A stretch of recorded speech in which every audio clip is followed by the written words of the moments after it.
Welcome to Bloomberg This Weekend, live from New York with David Gura, Christina Ruffini, and Lisa Mateo. The latest headlines, key analysis, big interviews, and the stories that hit home on your days off.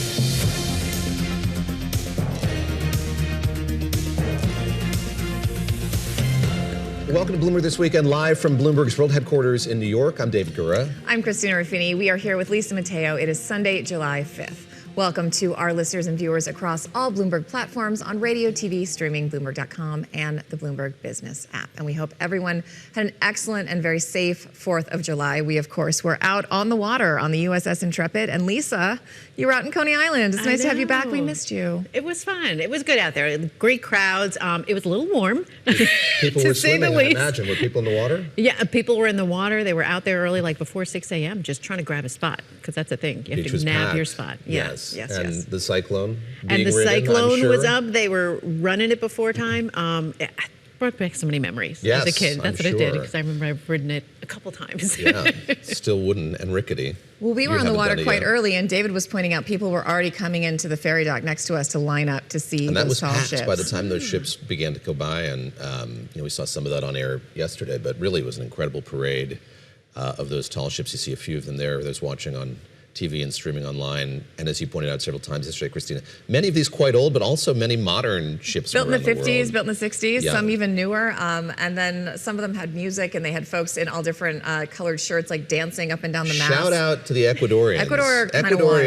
There were two Ecuadorian ships, both of which had loud music blasting. It was great. Everybody smiled. It was really fun. And then, of course, the air show was pretty incredible. Lisa, you missed David and I squinting at the sky, trying to identify aircraft there, but these they were just French so cool. Jets. Again, this was kind of a group of world contributions as well. It was beautiful and loud and very close to us. I think it was like 500 feet above the water, but that was an incredible parade. And then in Washington, they did have some inclement weather and have to clear out the mall, but we do have some highlights from that and from the our day coverage. that was. We want to show you.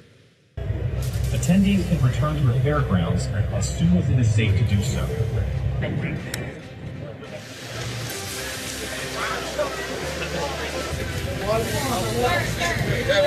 And I want to thank everybody because they did the right thing. They saw lightning, and I said, there's no way if we have to speak in front of one person at 4 o'clock in the morning, I'm going to be here. There's no way we can be deterred.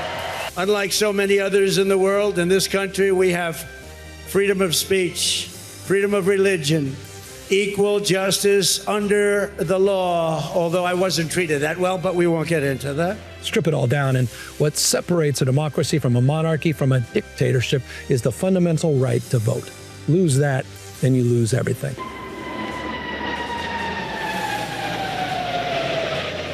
I know that you are our resident protein expert, but I would like to encourage you not to try to eat.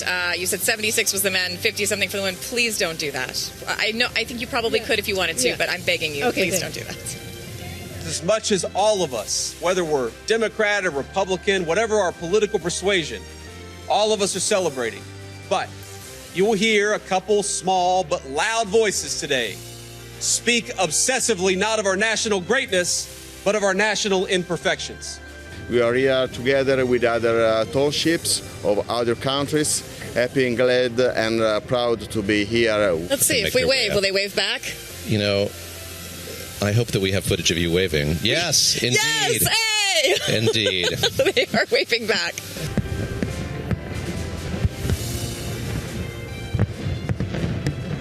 Jeff, I want to turn to you quickly here. We just saw an Osprey come by, and of all of us here, I think you're the only one who's flown on an Osprey with some regularity. I'm very upset about this. As a member of the traveling press pool, tell us a bit about that. What's that like, Jeff? Don't tell us about this, Jeff. Who do I answer, Christina or David? I see a country that has had 250 years of really one of the most remarkable journeys in world history. We are the bravest and the best.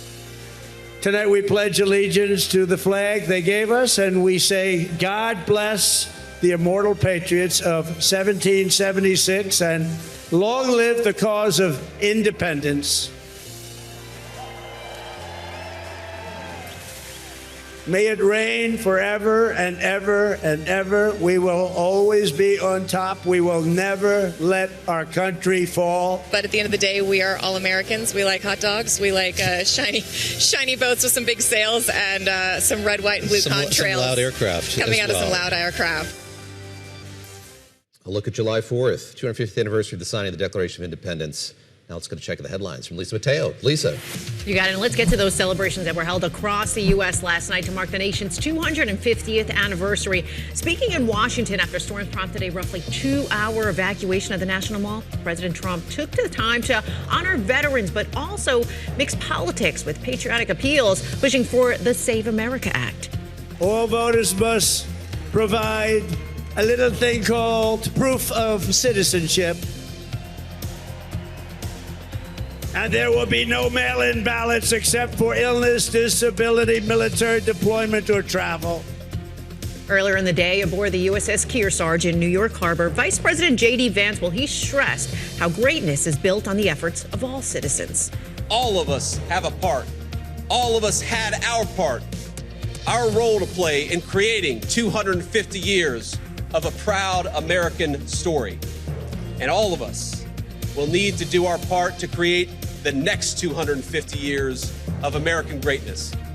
It was all part of the Sail Forth 250 event where a procession of over 40 tall ships, they sailed the Hudson River. And the event featured ships from more than 20 nations. And severe weather played a role in the day's celebration with extreme heat, thunderstorms. Cities including New York, Pittsburgh, Boston, they were forced to shift the time of the fireworks. Celebrations in Hartford, Connecticut, Harrisburg, and Wilkes-Barre, Pennsylvania had to be canceled. In New York, the Brooklyn Bridge briefly caught fire after the Macy's 4th of July fireworks show. Several fires were put out. The NYPD said no injuries were reported. Meanwhile, Russian President Vladimir Putin congratulated President Trump on the 250th anniversary of U.S. independence. In a phone call yesterday, the two leaders discussed Ukraine, the upcoming NATO summit in Turkey on Tuesday. President Trump said he's ready to facilitate a swift end to hostilities in Ukraine. And Kyiv's Mother Ukraine monument, it was illuminated in the colors of the U.S. flag. The president of the American Chamber of Commerce in Ukraine saying, quote, "Here we stand united. Kyiv stands, Ukraine stands, and business stands, all united with Ukraine." Now, the event was organized by the American Chamber of Commerce in Ukraine as part of the U.S. Embassy's Freedom 250 celebrations. David and Christina. Lisa, Some very interesting response to that, including from Lara Loomer saying she's now on Ukraine's side on Twitter last night, retweeting that message from President Zelensky. So I thought that was interesting as we look ahead to what's coming up next. Yes. All right, President Trump heads to Turkey this week, where NATO leaders are going to hold a crucial meeting as tensions simmer between the U.S. and the rest of the allies over a couple issues, including the wars in Iran and Ukraine, American military commitments to Europe, and burden sharing among the NATO members. The president posted late last week this, quote, "ridiculous for the USA to continue along this one-sided path when the relationship is not reciprocal." Dan Williams is a Middle East reporter for Bloomberg News. He joins us today from London. Dan, great to see you as always. And let me pick up on something that Lisa mentioned just a moment ago. That is the phone calls that the president received yesterday from President Zelensky and President Putin as well. He had a lot of time to fill as he waited for the events to unfold in Washington, D.C., it seems. But set the table for us for this NATO summit, scheduled to start on Tuesday. And I look at what the goals are as set out by NATO: defense investment, defense industry, and support for Ukraine. What can we expect when that summit gets underway in Turkey? You noted very well the summary, the agenda for that meeting. I think it's also worth noting that it's being hosted by Turkey. Turkey has the second biggest military in NATO after the United States. And we have a U.S. president who's quite openly looking to draw down the U.S. presence in NATO, the U.S. contribution, certainly when it comes to Europe. That's something that's really troubled European powers, not least given what is perceived as a rather warm approach that Trump has been taking to the Russian president, Putin. So they will continue discussions we've seen from previous Trump administration, the previous Trump administration, previous years in which he's been president, about burden sharing, how much of the GDP of European partner countries should be dedicated to defense in order to relieve the really large, dominant U.S. contribution to that. The bottom dollar is something Trump is always looking at. I think unstated, but certainly present in the room, will be the sense that Trump is sore at the inconclusive end to that war in Iran, the war waged jointly between the U.S. and Israel. Turkey played that very well in terms of passing messages, being on the sidelines, openly expressing its disapproval.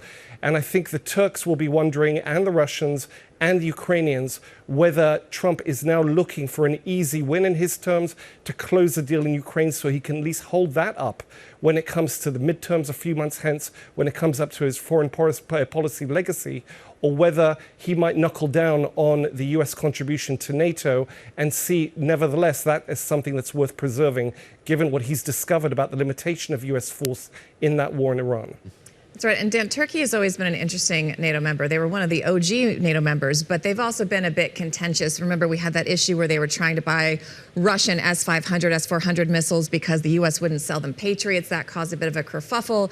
NATO threatened to pull the F-35 program, but it does seem like they are trying to get back in the fold and come up with, by hosting this summit. But I also want to ask you about what you were also talking about, which is the war in Iran.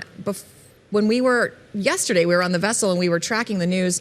We were talking about, we saw at least 8 ships do a U-turn yesterday. 4 of them ended up taking this Iranian route through the Gulf.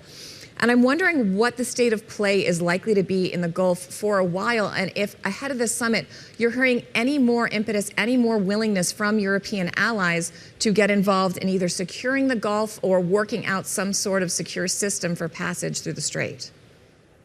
It's far from secure, and the more pressure there is on them to see a resumption of energy by shipping companies related to those European countries, covered by the European countries' core suppliers, we may see individual efforts to help them out. What is clear for now is that the Strait of Hormuz simply isn't open in any meaningful way.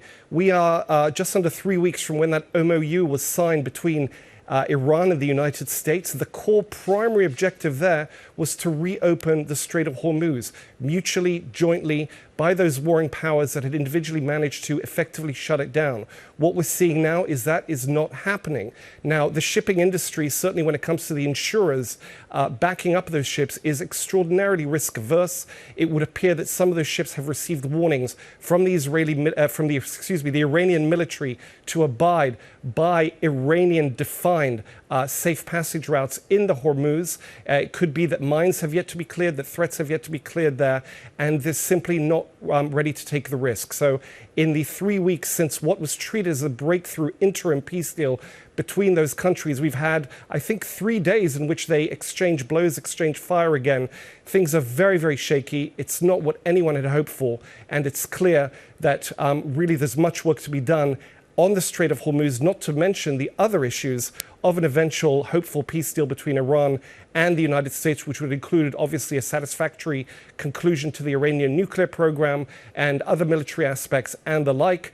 To judge from the funeral over the weekend for the slain supreme leader of Khamenei, the Iranians are very, very defiant. And it could be that this will also be front of mind for Trump when he walks into that NATO summit in a few days. The way he's been treated, the way his country's been treated by a country that he claims to have beaten on the battlefield. And he has actually expressed resentment during the war for some NATO powers in Europe that he said either didn't deliver assistance or came through too late. I wouldn't be at all surprised if that is also given expression, at least on the sidelines of that NATO summit. Dan, let me rip up the script here. It's going to look like I'm obsessed with President Trump's phone log, but he had another call yesterday with Prime Minister Benjamin Netanyahu. We learned about that from the Prime Minister's Twitter account. And at the conclusion of his statement congratulating the U.S. on the 250th anniversary, it reads, Prime Minister Netanyahu and President Trump agreed to meet in the U.S. in the near future. Subsequent to that, Axios spoke with President Trump briefly by phone again. I should add. And 4th of July, there were a lot of calls going on, yeah. The president said, we get along very good. Netanyahu knows who the boss is. Talk a bit about what we can expect when this meeting takes place. It sounds like it wouldn't take place till after the NATO summit concludes here.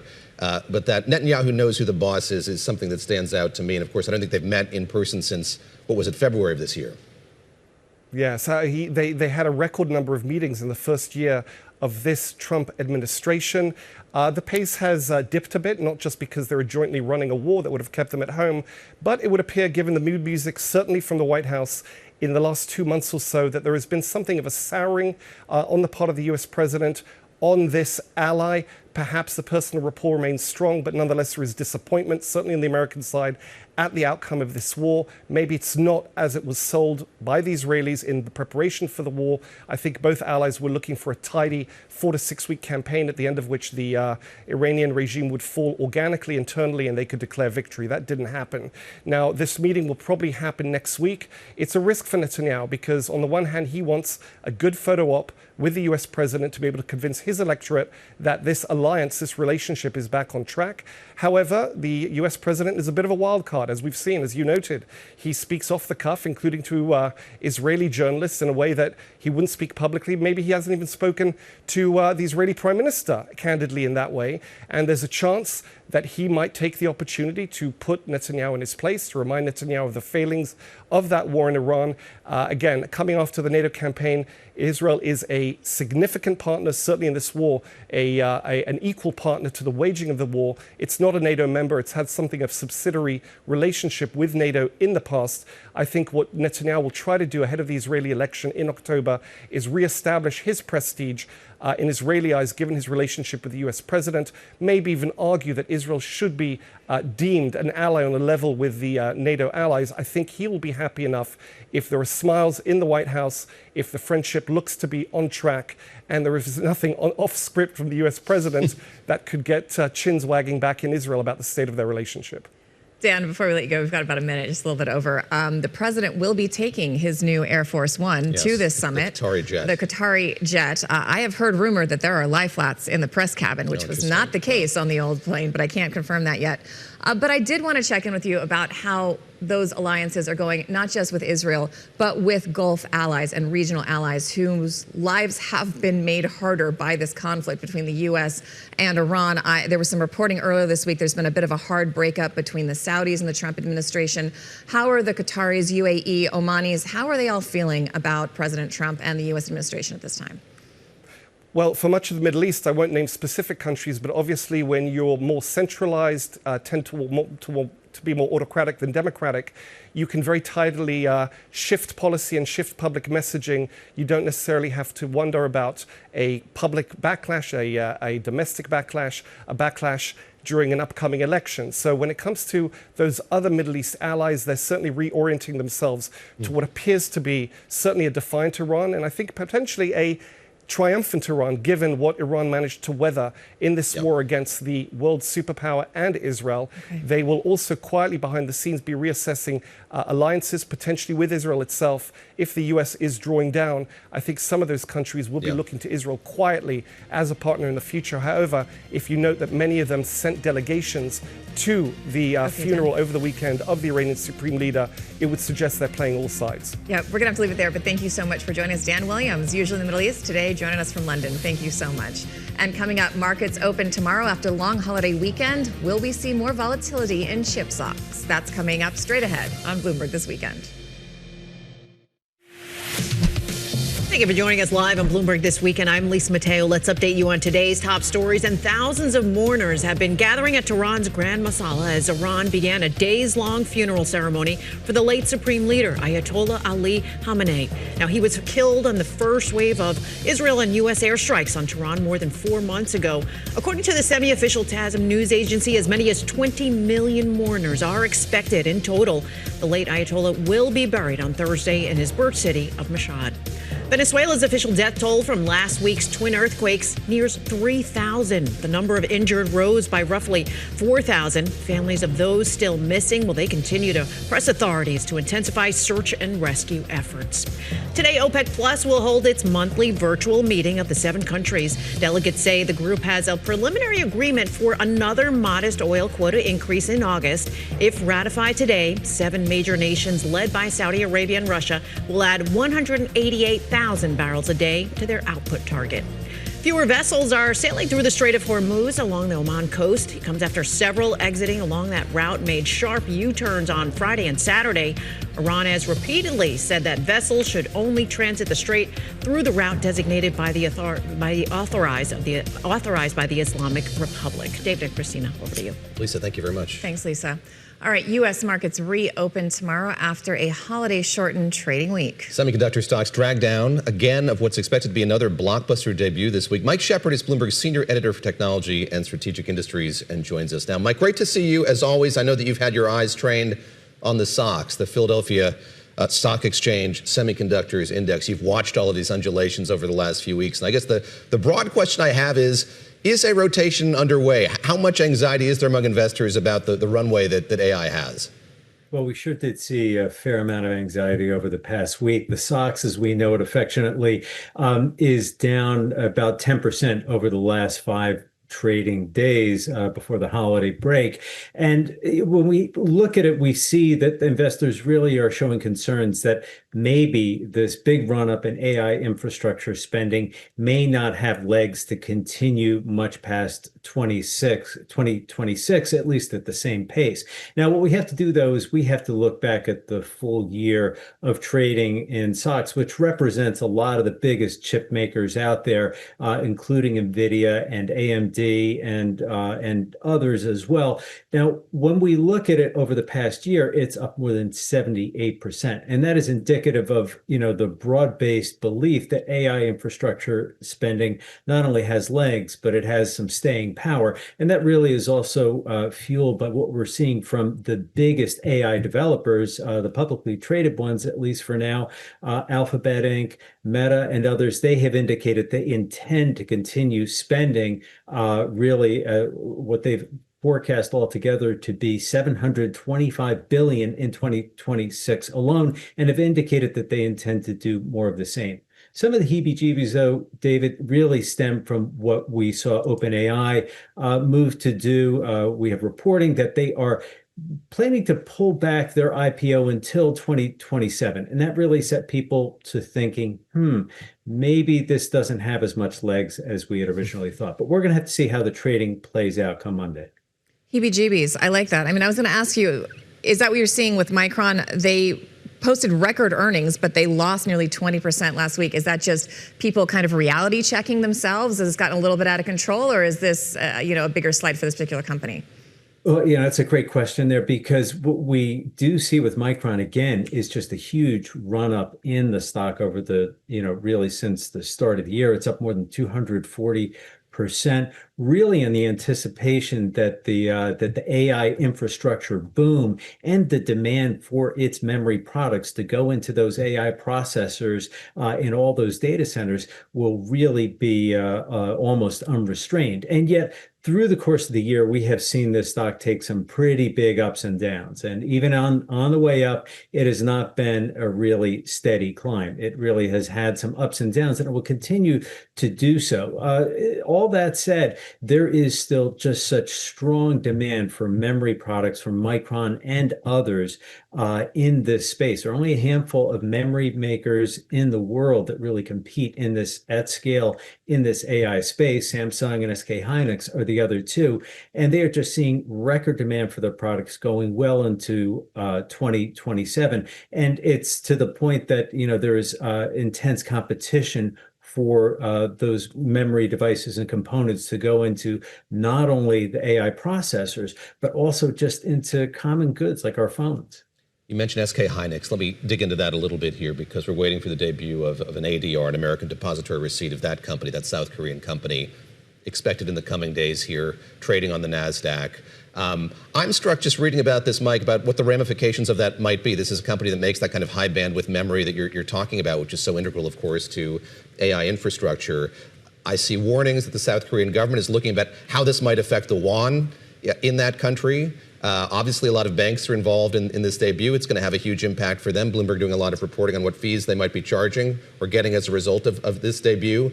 Talk a bit about this company and how signal a moment this is. You mentioned Micron, a lot of companies I think that are very much in the lexicon that we talk about a lot here. This is one that maybe a lot of people aren't talking about or haven't been talking about as much. Well, this really is, the debut in a lot of ways for this company for the U.S. market. It has really vaulted into such prominence because of the AI trade. Unlike its competitor, Samsung Electronics, SK Hynix really is kind of a memory company. That is their thing. And they have seen their stock in South Korea really soar as a result of its strength in this area. They're a key provider, for instance, to NVIDIA of memory that go into the memory devices that go into those fancy processors designed by NVIDIA. So this is a moment for them. They plan to issue the equivalent of 2.5% of their stock to U.S. investors through this American Depository Receipt process in New York that begins tomorrow. And what we're looking for is perhaps as much as $26 billion being raised as a result. The amount is not set. It could go up a little bit, could go down. But David, it could be as much as what Saudi Aramco raised in its IPO on the local exchange there in Saudi Arabia. That was $29 billion. It's far short of course, what SpaceX raised not too long ago of $86 billion, but still it's a huge statement. And they're looking to raise this capital to continue their expansion of physical plants and production around the world, including some here in the US as it would happen. Mike, you talked about this a little bit, but every time I think I've reached the floor of acronyms I need to learn here at Bloomberg, you two and others find like a sub-basement of things I don't know. So ADRs, this thing you were just talking about, this American Depository Receipt. Why is this different from something like the SpaceX IPO? Can you explain how the differences work? And then it's already listed on the Korean exchange. It's already on the Kospi. So why do they want to be on Nasdaq as well? What does that get them?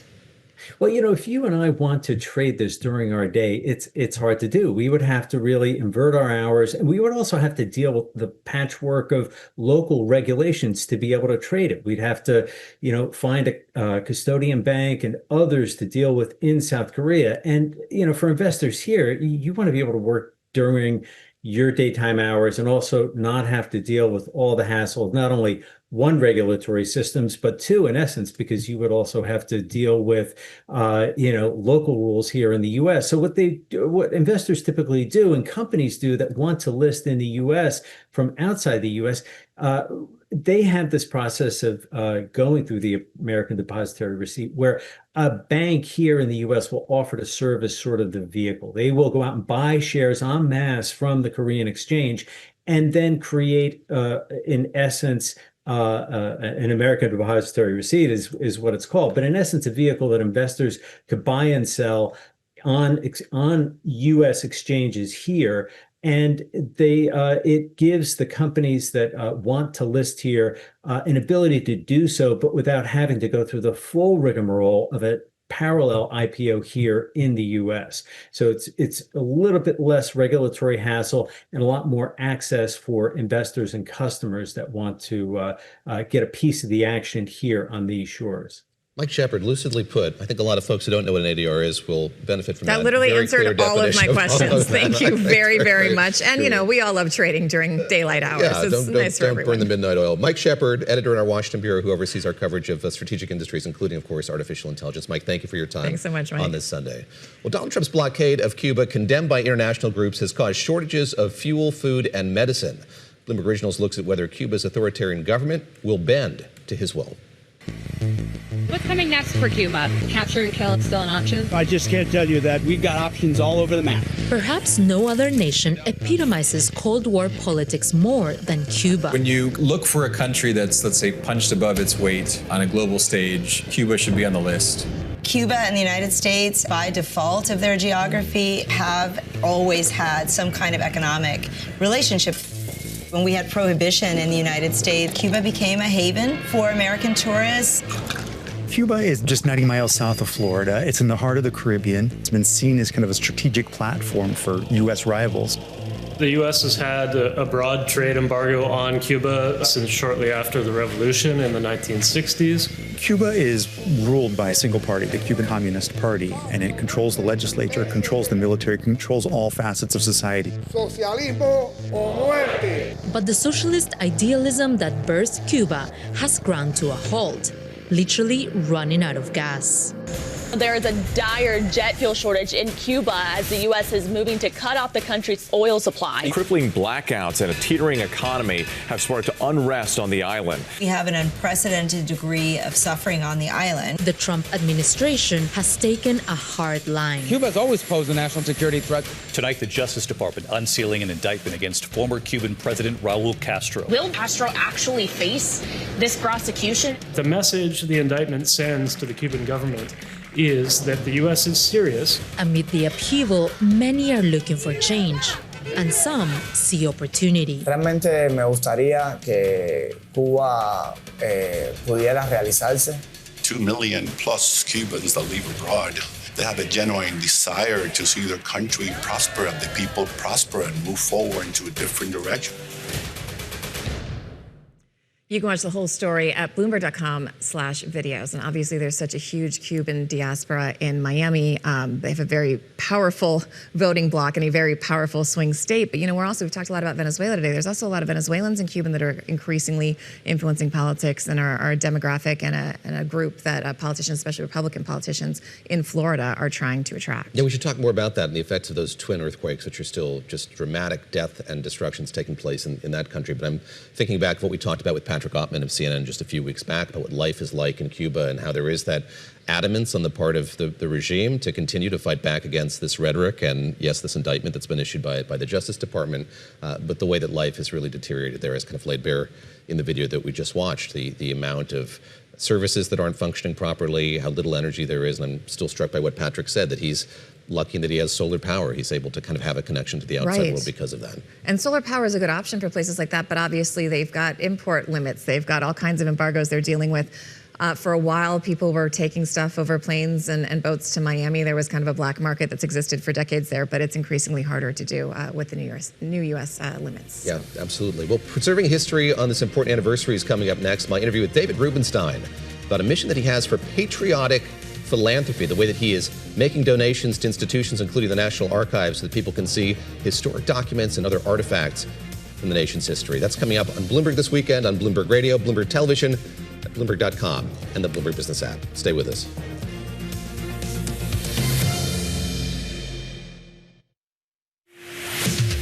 Thanks for joining us live on Bloomberg This Weekend. I'm Lisa Mateo. Let's update you on today's top stories. While Americans celebrated the 4th of July and the nation's 250th anniversary, Pope Leo spent the day at a migrant cemetery on the Italian island of Lampedusa. Now, the pontiff, he paid tribute to the tens of thousands of people who have died trying to reach the continent in search for freedom and also prosperity. In company news, NVIDIA supplier Hynix has also known as Foxconn. Well, they reported a bigger than expected 40% jump in quarterly sales and has said AI demand is growing further. In a statement today, the company said the shipments of AI racks are expected to maintain their momentum in the current quarter, while the demand for the information and communications technology products is entering peak season. In sports, round 16 in the World Cup continues. Yesterday, Morocco topped Canada 3-0 and France defeated Paraguay 1-0. Today, Brazil takes on Norway, and Mexico, well, they go head-to-head with England. And I'm just going to give one more day forward because that's when the U.S., they take on Belgium, too. Got to put that in there. To the PGA Tour now. The John Deere Classic at TPC Deer Run in Illinois, topping the leaderboard. Entering the final day of play is Lee Hodges and Lucas Glover. They're tied at 16 under par, followed by a three-way tie in second. That includes Ben Kohler and also Jackson Suber. And Serena Williams has said goodbye to Wimbledon. She withdrew from her doubles match with sister Venus yesterday. That was due to a right knee injury she suffered during her singles match. But she's not done yet. In a social media post, she said, quote, "Stay tuned to a city near you." So it looks like she's going to be playing again. Tough ending, though, to that story. I think there was a lot of excitement about really that. Nice defense from Novak Djokovic. I don't know if you saw that press conference. He was like, we should be focusing on the fact that she's doing this at all and how amazing that is, and not the fact that she had to, step out due to injury. So still to go. Thank you, Lisa. All right, the National Archives hosted a dramatic reading of the Declaration of Independence to mark America's 250th birthday. Here's Abigail Adams reciting to an enthusiastic crowd. We hold these truths to be self-evident, that all men are created equal, that they are endowed by their Creator with certain unalienable rights, that among these are life, liberty, and the pursuit of happiness. Huzzah! Huzzah. Huzzah. I should huzzah Bring that you back. more. Yes, Yeah, bring we back need to. huzzah. I agree with that. An original copy of the Declaration of Independence is on display in the archives alongside rare versions of the Magna Carta, the U.S. Constitution, and the Emancipation Proclamation. Well, some of these belong to billionaire David Rubenstein, who is also, I should say, the host of the David Rubenstein Show, peer-to-peer conversations right here on Bloomberg Television. David has loaned them to the archives, and I sat down with him in Washington to ask him about his interest in what he calls patriotic philanthropy. I coined that phrase, though I don't know that it's a brilliant phrase, because all philanthropy is probably patriotic in some way. You're giving back to your country in most philanthropy, or some other way you're giving back to society. But what I meant was philanthropy that reminds people of the history and heritage of our country, the things that make us patriotic. And so what I was trying to do is say things like preserving documents, preserving buildings, things remind people of our history. That's patriotic philanthropy. Talk a bit about how you decided to do that, how you saw that gap and decided to fill it. I can't say that I sat down with McKinsey and say, how can I help the country? It was like many things in life, fortuitous. I happened to go to a viewing of the Magna Carta. It happened to be actually a night before it was going to be auctioned. The person auctioning it off said that basically was going to leave the country if I didn't, or somebody didn't buy it. And so I got seduced into thinking I should save it and keep it, the one copy of the Magna Carta that was available to be in this country. So I did buy it. And then subsequently, I started buying other historic documents. And then subsequently, I began fixing historic buildings, the Washington Monument, Lincoln Memorial, and so forth. Why do that? Who cares? Why do we need to preserve, let's say, the Declaration of Independence, the Magna Carta? We know what's in the text, so why preserve the old documents? Well, the reason we preserve documents and buildings, in my view, is that the human brain still gets more out of seeing an original than it does of a document that's on a computer. And what we're trying to do ultimately is get people to learn more about our country's history, be educated about our country's history. The theory of history is that those people that don't remember it are condemned to relive it. The mistakes of the past will be lived in the future again if we don't really remember what mistakes we made. So I try to preserve history, preserve documents, preserve buildings on the hope that people will actually come visit these sites, see these documents, learn a little bit more about history, and ultimately be more informed citizenry. What Jefferson said is a democracy is dependent on an informed citizenry. And if we have an uninformed citizenry, democracy isn't going to work that well. Rubenstein shares that vision of an informed citizenry with the National Archives, which aims to preserve, protect, and share America's historical record. I took a tour with Frank Cordes, who's with the National Archives Foundation. The Magna Carta is hugely important in our history. It establishes freedom of the church. It establishes trial by jury. Basically, at its core, says that the king and government are subject to law, which is pretty important. So when you get to 1776, the founders go, hey, you're not abiding by the Magna Carta here. And that's what leads to them being able to write the Declaration of Independence. That's only one of Rubenstein's rarities on long-term loan to the U.S. government, including an engraving of the Declaration of Independence. By 1820, the Declaration is quite faded, and they commissioned Mr. Stone to make a copy of it. It is a verbatim copy down to the typo that's on the original, where you see there's a little caret with only in there. He even gets the original typo. He doesn't fix it. He makes it as a verbatim copy. And thanks to that, we have legible copies of the Declaration. And this one is on loan to us from Mr. Rubenstein. John Quincy Adams in 1823 said we have to get some replicas made so that when the original does fade, we have a copy of what it looks like. So they made 200 perfect replicas in 1823. Those 200 replicas, now there are about 50 of them left. I own about a dozen of them, and I put them on display all over the city and all over the country.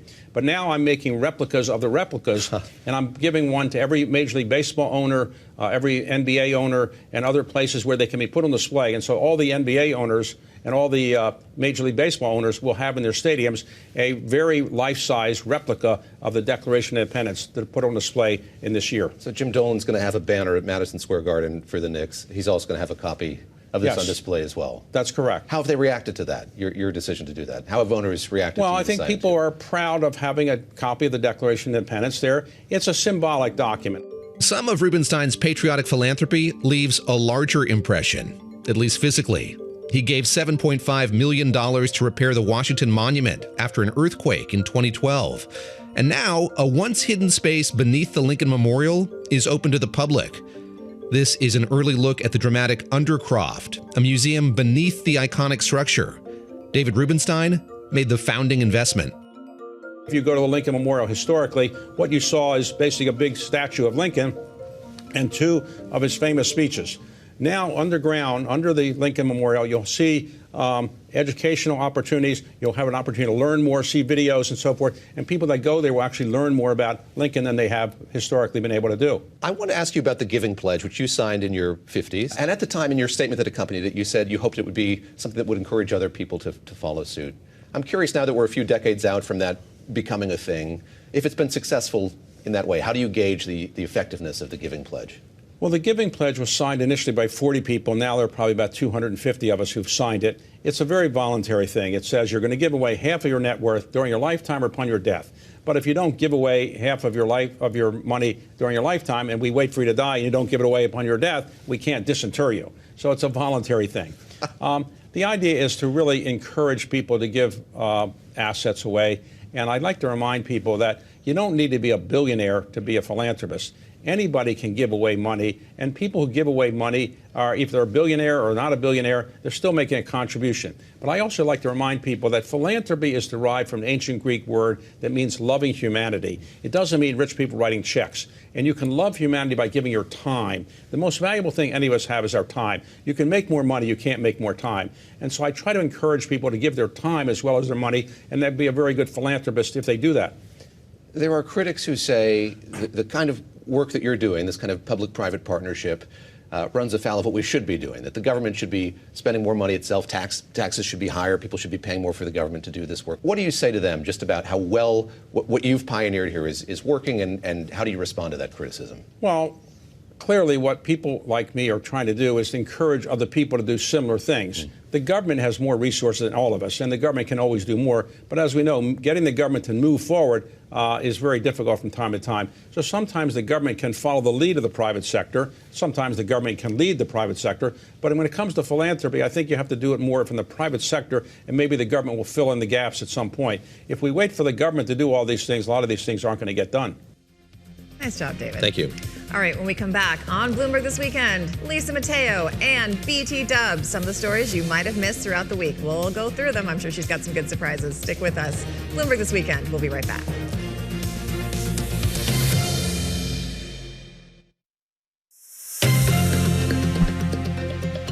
Welcome back to Bloomberg This Weekend, or BT Dubs, as I like to call it, and David likes to not call it. Nope, BTW. BT Dubs. I'm Christina Ruffini. That's David Gura. Lisa Mateo. Catch us up on some of the stories we might have missed this All right, week. you know they say good things come in small packages? I've heard that. Yes. Okay, this applies to beer too, apparently. Oh, okay, so not this is from the jewelry. Wall Street Journal. Big brewers making an outside bet on tiny cans of beer. Okay, so they're called pony cans, right? They're about like 7 a to pony 9 keg. ounces. I love that. It's like, exactly. Instead of like the 12 to 18 ounce.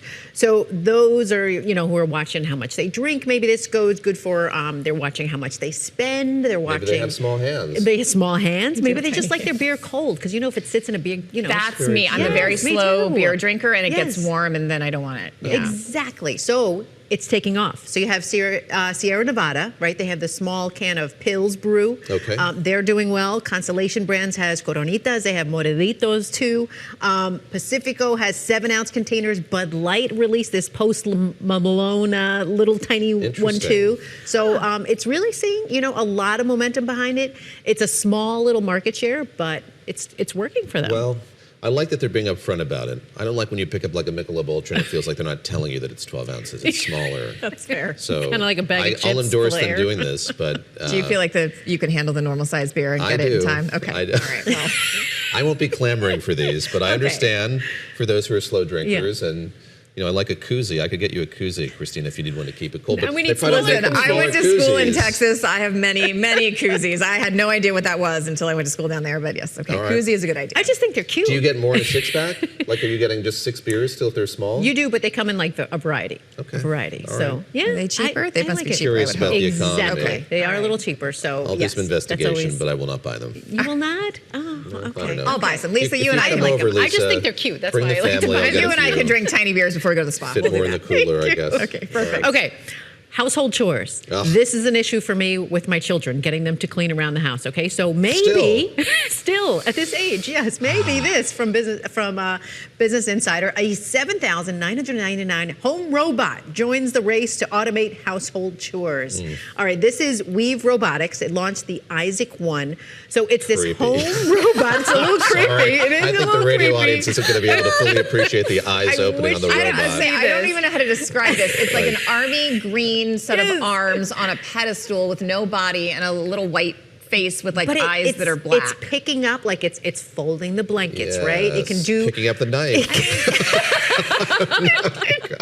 So it comes in different colors. You're gonna have to be nicer to our robot overlords, or they're gonna come for you. Look, it can help you do the laundry. It's at a glacial pace. Make your bed. It folds your clothes. I mean, it does all these things that I cannot get my children to do. $8,000, $450 monthly pre-order plan. So maybe that'll work for you a little bit better. Do it on a trial basis. I mean, $8,000. But I'm trying to think about how much a cleaning person charges in New York, and I feel like that would get you like several years of a cleaning person. It's a lot. Mine only comes once every 5 weeks, so maybe that's why. To boot, it's cheaper than the alternative with other robots. There's one out there for $20,000. So this one, and think about it, Tesla, they haven't even announced the price for that Optimus robot that they have out. What's its name again? Isaac is this one we're speaking of. You should just tell your kids if they don't do their chores, you're going to let Isaac move into the room. They're getting disinherited. Give him the boot. 100%. Do your kids pick up? We're working on that. See, I'm telling you, it's a struggle. It's a lifelong struggle. I know families at home can realize the struggle. All right, New York Times, that's what we'll go to. All right. When did bare nails become a status symbol? Okay? I've known this for years. David, you're not, but Christina and I, yes, we have the bare nails. Nail salons, they're reporting that people are using colors, light colors, nude colors, soft pink, milky neutrals. So you're getting your nails done. So yes. So it looks like you haven't had your nails done. Exactly. And you're paying money for that. I have done zero of those things. Lisa's look nice and polished. But this is the thing. It takes so long to get them done. You have to schedule it. You have to sit there. You can't do anything. You're held captive. And a lot of us have just decided it's just not, I always walk by and it seems like people are having a nice chat or reading a magazine.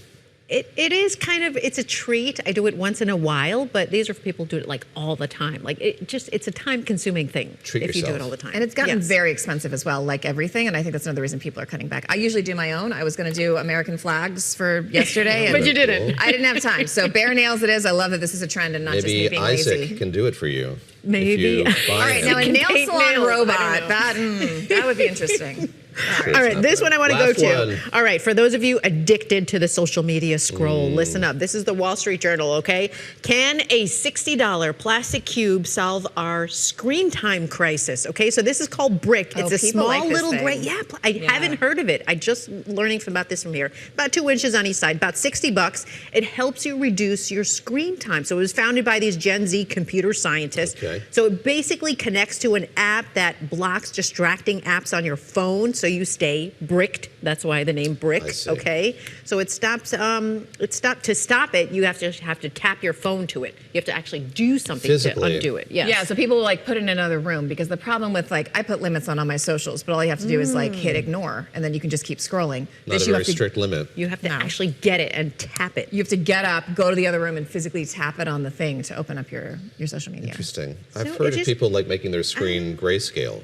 That helps as well. Like that's interesting. You wouldn't be as fascinated by it doesn't entice your brain quite all as of much. the algorithmic pictures and videos. Yeah. Self-control is a tough thing. It is. Gosh. It is. It's all in our hands. So many different things I'm supposed to not be doing, Lisa. Makes me want to have one of those pony beers. To celebrate. We'll put the brick on the pony beer, and then that can be your reward for bricking your phone. Interesting. Lisa Mateo, thank you. Thanks, I've missed a lot of stories this week, it seems. And yeah, I'm not looking forward to Pointed. I'm up to speed. All right, we're coming up at 8 o'clock in New York City. The next hour of Bloomberg This Weekend starts right now.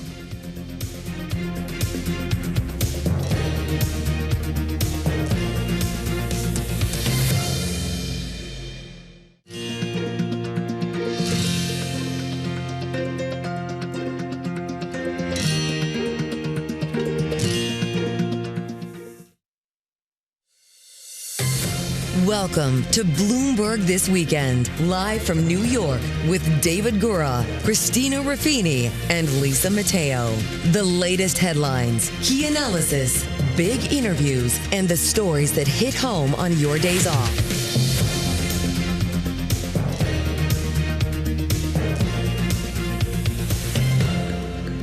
Welcome back to Bloomberg This Weekend. It is 8 a.m. in New York. We are coming to you live from Bloomberg World Headquarters here in Manhattan. I'm Christina Ruffini. I'm David Gura with Lisa Mateo. We'll bring you the latest breaking news, reporting and analysis live this morning and every weekend, Saturday and Sunday, from 7 o'clock to 10 o'clock Wall Street time. And just want to get everyone, it was the holiday just happened. Big anniversary just happened. Let's get everybody up to speed on sort of how that played out. Yes, here in New York City, where we were on the deck of the Intrepid on the Hudson River. It was awesome, but they had some bad different weather in Washington, in D.C., and it was a bit of a struggle for those who were trying to see fireworks and listen to the president's speech last night. Attendees can return to the fairgrounds as soon as it is safe to do so.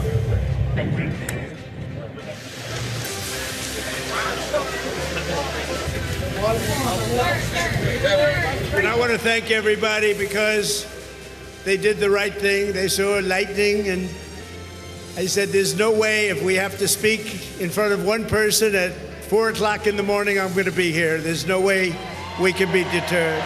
Unlike so many others in the world, in this country, we have freedom of speech, freedom of religion, equal justice under the law, although I wasn't treated that well, but we won't get into that. Strip it all down, and what separates a democracy from a monarchy from a dictatorship is the fundamental right to vote. Lose that, then you lose everything.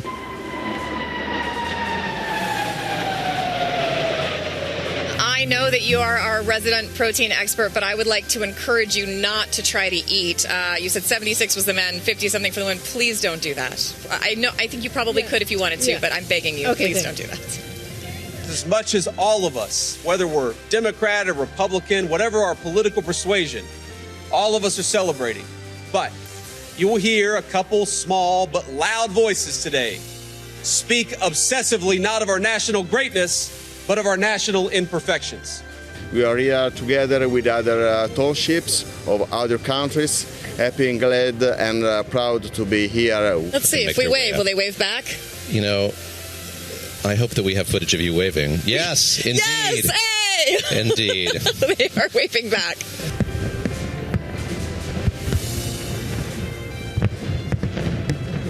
Jeff, I want to turn to you quickly here. We just saw an Osprey come by, and of all of us here, I think you're the only one who's flown on an Osprey with some regularity. I'm very upset about this. As a member of the traveling press pool, tell us a bit about that. What's that like, Jeff? Don't tell us about this, Jeff. Who do I answer, Christina or David? I see a country that has had 250 years of really one of the most remarkable journeys in world history. We are the bravest and the best. Tonight we pledge allegiance to the flag they gave us, and we say, God bless the immortal patriots of 1776, and long live the cause of independence. May it reign forever and ever and ever. We will always be on top. We will never let our country fall. But at the end of the day, we are all Americans. We like hot dogs. We like shiny boats with some big sails and some red, white, and blue contrails. Some loud aircraft coming out of some loud aircraft.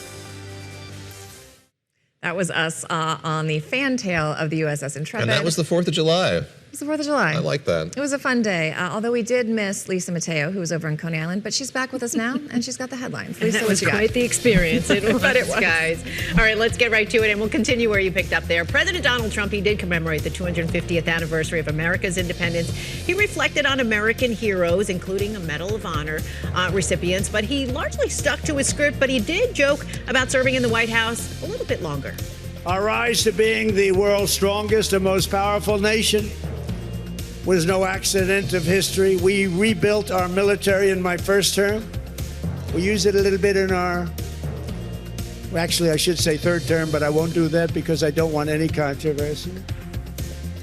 Earlier in the day in New York Harbor, Vice President J.D. Vance, he wished America a happy birthday aboard the USS Kearsarge in New York Harbor. He spoke about how every citizen plays a role in creating 250 years of American greatness. When we saved the world in World War II from tyranny in the 20th century, Of course, we needed great military leadership and tactical genius from our generals, but we also needed Rosie the Riveter, Iowa farm girls who built the machinery of war, and the sweethearts they sent to a world away to storm the beaches at Normandy. Now, meanwhile, Russian President Vladimir Putin, he congratulated President Trump on the 250th anniversary of U.S. independence. In a phone call yesterday, the two leaders, they discussed Ukraine, the upcoming NATO summit in Turkey on Tuesday. President Trump said he's ready to facilitate a swift end to hostilities in Ukraine. And Kyiv's Mother Ukraine monument was illuminated in the colors of the U.S. flag. The president of the American Chamber of Commerce in Ukraine saying, quote, "Here we stand united. Kyiv stands, Ukraine stands, and business stands, all united with Ukraine." Now, the event, it was organized by the American Chamber of Commerce in Ukraine as part of the U.S. Embassy's Freedom 250 celebrations. And in other news, thousands of mourners have been gathering at Tehran's Grand Masala as Iran began a days-long funeral ceremony for the late Supreme Leader, Ayatollah Ali Khamenei. Now, he was killed in the first wave of Israeli and U.S. airstrikes on Tehran more than 4 months ago. The late Ayatollah, he will be buried on Thursday in his birth city of Mashhad. David and Christina. Lisa, thank you very much, and a lot to talk about there. We're going to get into in just a moment here with Wendy Benjaminson, our senior editor in Washington, D.C. But just picking up on that, we were kind of watching all this unfold yesterday, the morning that's taking place for that Supreme Leader, a huge deal. And as we heard from Dan Williams a little while ago, really attracting a lot of people from the Middle East and allies of Iran broadly. It's been really interesting, especially given that the U.S. is allowing this to take place, right? We've heard from the president over and over again, this is a new regime, it's a better regime, but it's not. It's a lot of the same players, and now they're honoring the former head of the regime and the head of the nation. It's unclear. We still, of course, haven't seen the new Supreme Leader out in the open. I'd be curious to go through some of that footage and see who is in that security apparatus and who's really running that country. And as Lisa mentioned just a moment ago, we're looking ahead to this NATO summit this week. Of course, Iran is going to be a topic of conversation there, this broader defense conversation that's going to take place in Ankara here in just a few days' time, Tuesday, Wednesday, and then a big summit on the heels of that focused on defense spending as well. And it was interesting as we were sitting on the back of this massive aircraft carrier watching this flyover, and a lot of the contributions were jets and equipment and boats from NATO countries, from allies, and it was this big show of unity. You had France sponsoring this fireworks show at the Statue of Liberty. You had the British sending jets. And then last week you had Mark Rutte at the White House, the next NATO Secretary General, with charts. We know the president loves a chart, talking about how NATO allies have stepped up their contributions, showing him the dollar amounts ahead of this summit, trying to keep the U.S. engaged with those European allies. And that's the big argument they're going to make to the president. And we'll have to see whether President Trump, flying over there on his new Air Force One, courtesy of the Qataris, is malleable or able to be persuaded on that. Dig into that more in just a second here. But this weekend, a brand new investment vehicle for children called Trump Accounts went live, started accepting contributions. Accounts were created under the multi-trillion-dollar tax and spending bill signed in 2025 by President Trump. That's right. The idea is that parents, relatives, and even employers can chip in, and these funds will grow over time due to what we all know, compound interest. That's how it works. The federal government also says it will provide about $1,000 seed contribution for kids born between January 2025 and December 2028. Joining us now is Bloomberg personal finance reporter Sarah Foster. Okay, we had a bit of a debate in our newsroom about these. Some people very on board, some people very skeptical. Where do you stand, and what is this about? I think the easiest way to kind of weigh this decision is, if you're eligible for the free money, take it. That $1,000 seed contribution for newborns who are born between the beginning of 2025, the end of 2028. I've spoken with a lot of parents who are not even planning on putting their own funds into it. They're just taking the money and letting it grow over time. We kind of crunch those numbers too, and even by the time that someone gets 18, that $1,000 can grow to even more, and it can grow to, $80,000 by the time they hit 65, which this is a retirement account. That's the best way to think about it. Oh, wow. Okay. Talk a bit about how one gets one of these accounts. So there are companies that will sign you up for retirement contributions automatically. That's not the case here. So when you look at sort of who's signed up for these, who's taking advantage of this, what do those numbers look like at this point? At this point, the Treasury says that more than 6 million parents have enrolled their children for a Trump account, and then about 1.4 million children are eligible for that seed funding.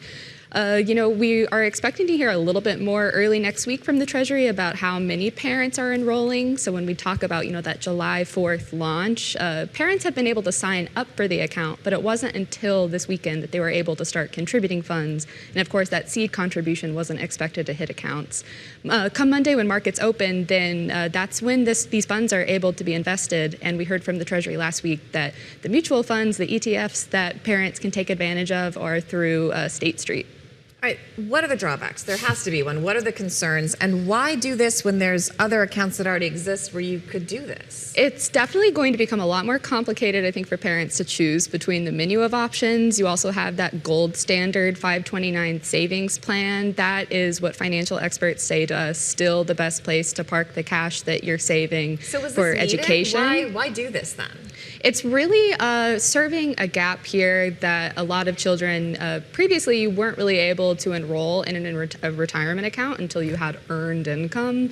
And now for parents who, the question is you want to look at what the fund is for and choose the account that works best for it. The drawback is that it has to be locked up until 18. And then kind of the pro here is that if you have extra money that you want to put aside for your child's retirement, if you're thinking about this, then this would be the account to do it. Talk, if you would, just about the way that this is all coming together. So yes, it was part of this big piece of legislation, but every other week it seems like there's a new development here. Some philanthropist or magnate is going to donate X amount of billions of dollars to these accounts. Dell says $250 Michael for Dell did a it, couple. and, Ray Dalio did as well. With limits on geography or who's eligible. Some employers are putting money in as well, but there's a threshold that they have to meet. The 5,000 is the max that you could put in, or your employer could put in. Talk, if you would, just about the ambiguity that remains here in terms of what the penalties might be if you were to withdraw it and what the tax penalties might be. There's still more clarity, it seems, with traditional IRAs and with 529s than you have with these. Yeah, so at 18, that's the point when you can start to access the funds. But of course, if you're going to use it for anything that isn't what they say kind of an eligible distribution, that's, a first-time home buyer, $10,000, education-related expenses, that's when you'd pay a 10% penalty. And then on top of that, the biggest unanswered question is how they're going to handle these different contributions. Parents, those go in post-tax, employers, those go in pre-tax. How are you going to, the ordinary income, that's what's taxed, of course, when money comes out of an IRA. How are our parents going to do this complex accounting? It's another really big open question. I think another thing, as we're looking at what we don't know is whether a lot of parents are going to be able to work with different trustees. Right now, Robinhood is the one that is in charge of these accounts. That's the app that parents are investing in. But if other parents are working with brokerages like Fidelity, Empower, some of these programs are also angling. Can they buy individual stocks? What kind of investments can you make through these accounts? How much determinism do you have to pick what's in there? Yeah, by law, the index funds that parents have to be invested in are 90% U.S. stocks. The Treasury has named 4 others, in total that will be available in the coming months. But right now, these funds are going to be automatically invested in State Street's, low-cost index fund tracking the S&P 500. All right, Sarah Foster, thank you so much. We were very curious, so thanks for helping us break it down. Thanks for having me. Of course. Okay, head of the NATO summit we've been talking about in Turkey, our colleague Lizzie Burden, host of Daybreak Europe, spoke to NATO's Deputy Supreme Allied Commander, Air Chief Marshal Sir John Istringer, about America's relationship with the alliance. How vulnerable do the cuts that the US has announced to the support that it would give to Europe in case of war make us? Yeah, I think there's 2 points, if I might, on that. The first is the reality is, sadly, we are not living in happy times at the moment, and that's zooming out from Europe and looking globally. And therefore, the need for the US to rebalance its commitments is not something of the last few weeks or months. It's been a factor for years. The second point I would make is, and I am responsible for sourcing forces for SACEUR, is that European allies have definitely stepped up in terms of backfilling the adjustments in the US forces in Europe. And I think, importantly, you are seeing this as a real demonstration, not just of stronger Europe in a stronger NATO, but this is absolutely NATO nations building the NATO 3.0 that you may have heard a number of people talking about over the last few months. Well, Well, do you know when the 5,000 troops that Trump said will be withdrawn from Europe will go? And do you expect even more to be withdrawn on top of that? So I won't get drawn into to numbers across domains. You'll understand that I can't. What I can say, though, is if you look across whether it's maritime or air or land, in terms of the capabilities that we need to deter and defend, those are steadily building now, as they have been over time. And I think you'll find that the injection of spend, around 130 billion extra this year, 20% increase over planned figures from a few years ago, is being turned into deliveries of equipment, material, and of course the important spend on things like training and exercises for all of our forces. OK, you won't go into numbers, but can you be confident that the cuts will be driven by military logic and not by politics? So, yes to military logic.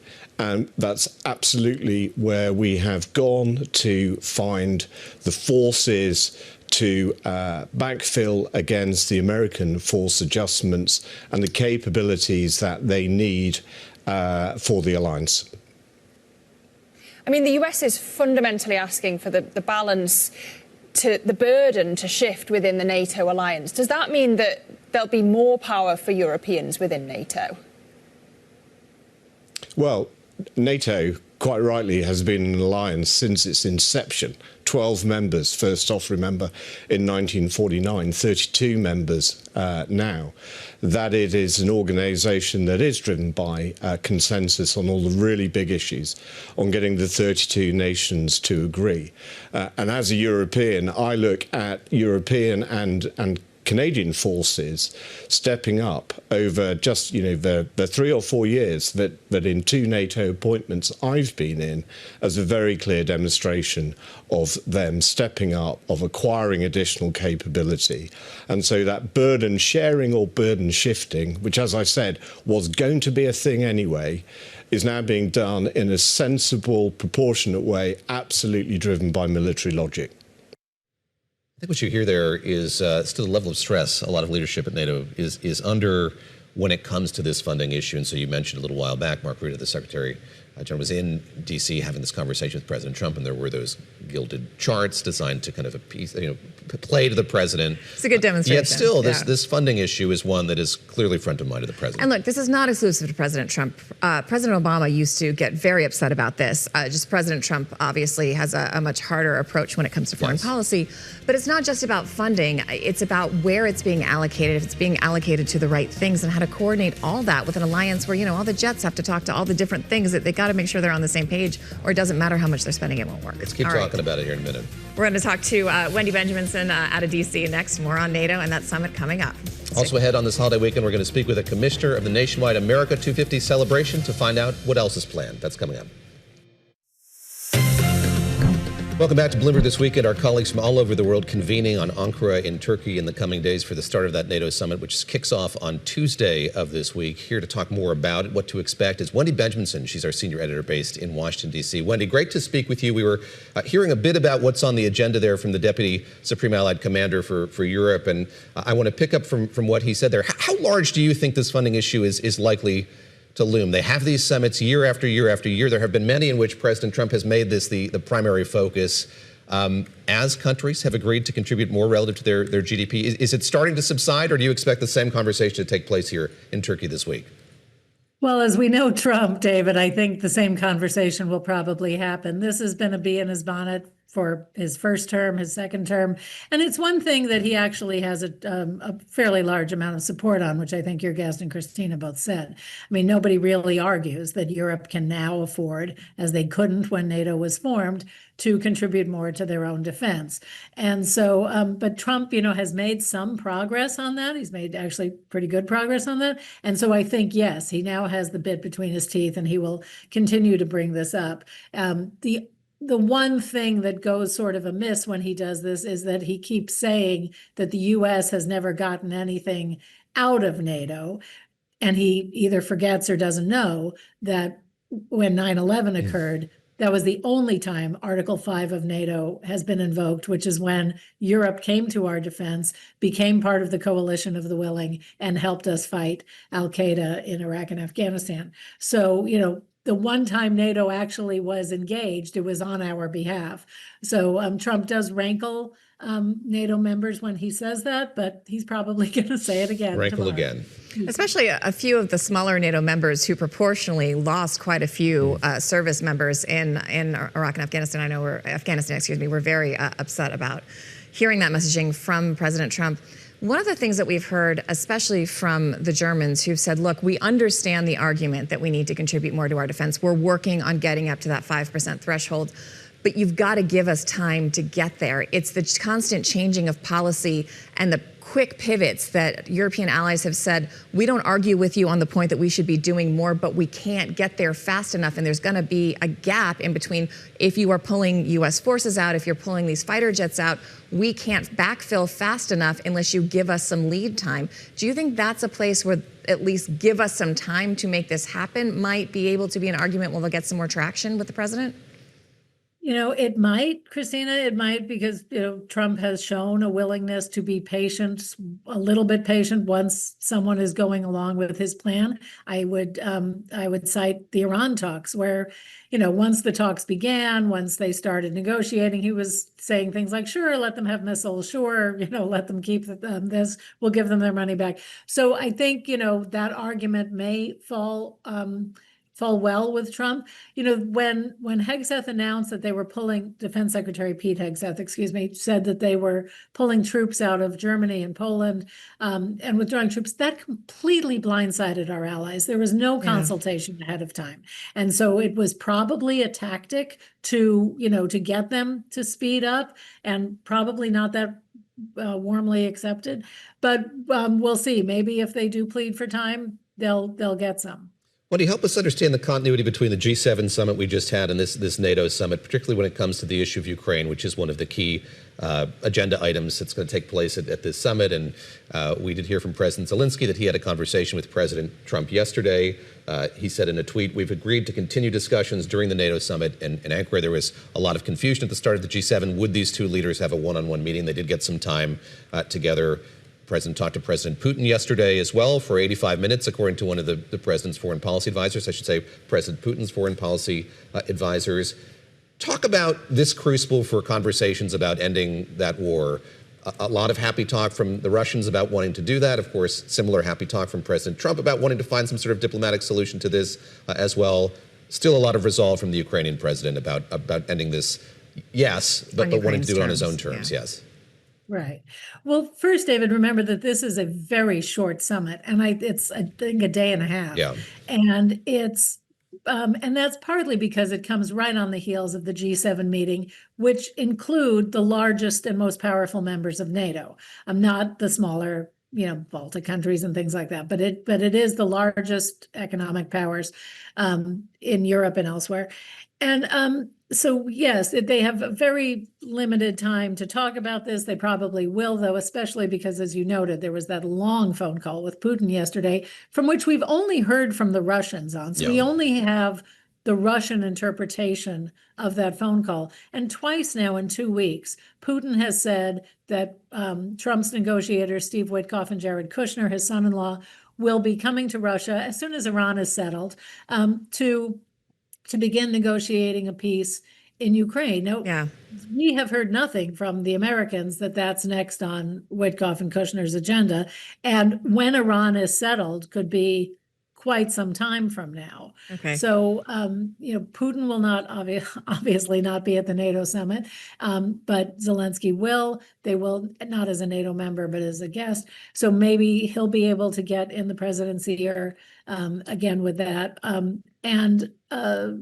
Maybe begin to make some headway. Wendy, we're going to have to leave it there. I'm so sorry, but thank you so much. Always lovely to hear from you. Wendy Benjaminson is joining us from D.C. She's our senior D.C. news editor. All right, as cities and towns across the country celebrate America's 250th anniversary, a bipartisan initiative mandated by Congress, I should say, America 250, was striving for what the organization called 350 for 250. The goal was to engage all 350 million Americans in the commemoration of the country's milestone. Joining us now is Reginald Browne. He's a commissioner for America 250 and also a principal at GTS Securities. I want to ask you, I use the past tense there, but that may not be accurate because I understand this is an ongoing effort. Just because, if you didn't see something this week, this is a year-long, multi-year, multi-month celebration. You guys are trying to get 350 million Americans to take part. Well, good morning. I would say mission achieved. Yesterday was amazing. We interred a time capsule yesterday in Philadelphia that will be opened up 250 years from now. So I think it's ongoing because I think the last event will be 250 years from now when we open a time capsule. But yes, this is an ongoing endeavor. We have 4 or 5 things planned that will conclude over the next couple of years. Something we've been focused on here is this schism between your organization. Again, I want to emphasize an organization that was created by Congress back during the Obama administration to commemorate this anniversary, and this other group, more nascent, just a few months old, that the Trump administration created. That's Freedom 250. And I wonder if you could help us, help our viewers, help our listeners understand the distinction between these two things. My understanding is that in the immediate run-up to yesterday's commemoration, Freedom 250 took a lot of the oxygen maybe out of the celebrations that were taking place here. How has that played out in real terms? You as a commissioner, how have you seen that play out, having these two organizations kind of doing work on the same issue, on the same commemoration? Well, look, my view, when you have two organizations that are trying to include all 350 million Americans, mission achieved. I didn't see it as competition. I saw it as a broadening of the umbrella to include more people. America 250, we were focused on, for example, America Gives, where we have cataloged 39 million volunteer hours year to date. And then we also started Giving Forth, where we're trying to change philanthropy and make the 4th of July a day of giving to nonprofits. And so with Freedom 250, President Trump and his group wanted to do things like ultimate fighting on the White House lawn. And then, just things that we could not do. And so I saw it as a broadening, not competition, and then an opportunity to gauge all 350 Americans based on what do they want to do. Picking up on the money side of this, I know there was some reporting back in June that your organization didn't get the amount of funding that it was promised. And I'm curious if that's kind of something that's shaken out well here in the last few weeks, or are you still operating with a deficit relative to what you thought you were going to be able to get from the federal government? Well, fortunately, we have great sponsors like Stellantis, Coca-Cola, and just a broad range of consumer companies that stepped in and helped us fill the gap that we did not get from the federal government. But this was a public-private partnership that we weren't depending 100% on the federal government in the first place. And so were some of the monies diverted into Freedom 250? Absolutely. That was well documented. But was it a difficulty for us? We got over it. And so I think that, the celebrations happened yesterday, amazing fireworks in Washington, D.C., amazing block party in Los Angeles last night. And so if I think about just the overarching opportunities, mission achieved. Was there anything you would have liked to have seen had you gotten that full tranche of government funding? Was there anything that you think you would have liked to have done but were unable to do?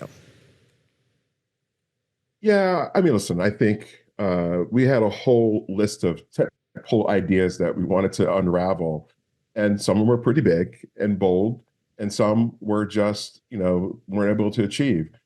But I think, look, as you plan for 10 years, we were in planning stages for 10 years. And then as we got down to, let's say, the last 25%, the last 2.5 years, we started to understand what can be achieved based on money, but also time and talent. And so I'm not going to focus on just what could have happened. I'm pretty happy about America's field trip and how we included children to get behind the scenes in some of the nation's largest and most treasured treasures so they can experience that. That will live on beyond this period of time, because we're going to endow that, and so it can continue with other partners into our state and country parks, and so they can participate there. So there are a lot of great things. I think we spent a lot of time contrasting between America 250, which was an act of Congress, and then Freedom 250, which was an act from the White House starting October 2025. And you just can't beat when you plan something for 10 years versus something that just came through executive order based on our request, actually, because we wanted to work with the various agencies. Last question to you. I think a lot of our audience knows you as the godfather of ETFs. I'm curious, sort of, when you were offered this position as a commissioner on this organization's board, what was appealing to it about you? What does this anniversary mean to you in the minute that we have left with you? Honestly, this is the opportunity, I think, to bring all Americans together. And I'm also board chairman of Creative Capital, which endows, funds artists. And this is the opportunity to let this nation be led by artists and their views. So this is really about, artists and the nation creating memory. So think about it. In 1976, at the 200th at the bicentennial, you can think about a song or some emotion that drew everyone back to that time period. And this is the same time period. So this is a fun time. And I think bringing business, art, philanthropy all together, what I brought to the commission is just that. Reginald Browne, thank you very much. That's Reginald Browne, the commissioner on America 250. Thank you so much. Appreciate David doesn't like it when I sing songs, but we'll keep it in mind for next anniversary. All right, coming up here, Team USA looking for its first knockout win since the 2002 World Cup. Our colleague Randall Williams joins us with a preview of Monday night's match. It is Bloomberg This Weekend on Bloomberg Radio, television, Bloomberg.com, and the Bloomberg Business app. Thank you for joining us live on Bloomberg This Weekend. I'm Lisa Mateo. Let's update you on today's top stories. Another regulatory headache for Meta. Sources telling Bloomberg India's technology ministry has notified the company that it needs to remove all advertisements and content that involves abuse and sexual exploitation of children from its platforms. Meta was ordered to provide a detailed response to the government in the next week. Micron Technology broke ground on the expansion of its factory in western Japan. It's a more than $9 billion undertaking to produce advanced memory chips. The Boise, Idaho-based company is building the facility in Hiroshima. Now, it's part of a global ramp-up by memory makers to meet demand for AI, with the Japanese government allocating up to 500 billion yen to help cover the cost. To the PGA Tour, the John Deere Classic at TPC Deer Run in Illinois. Topping the leaderboard, entering the final day of play is Lee Hodges and Lucas Glover, tied at 16 under par. That's followed by a three-way tie in second. That includes Ben Coles and Jackson Subert.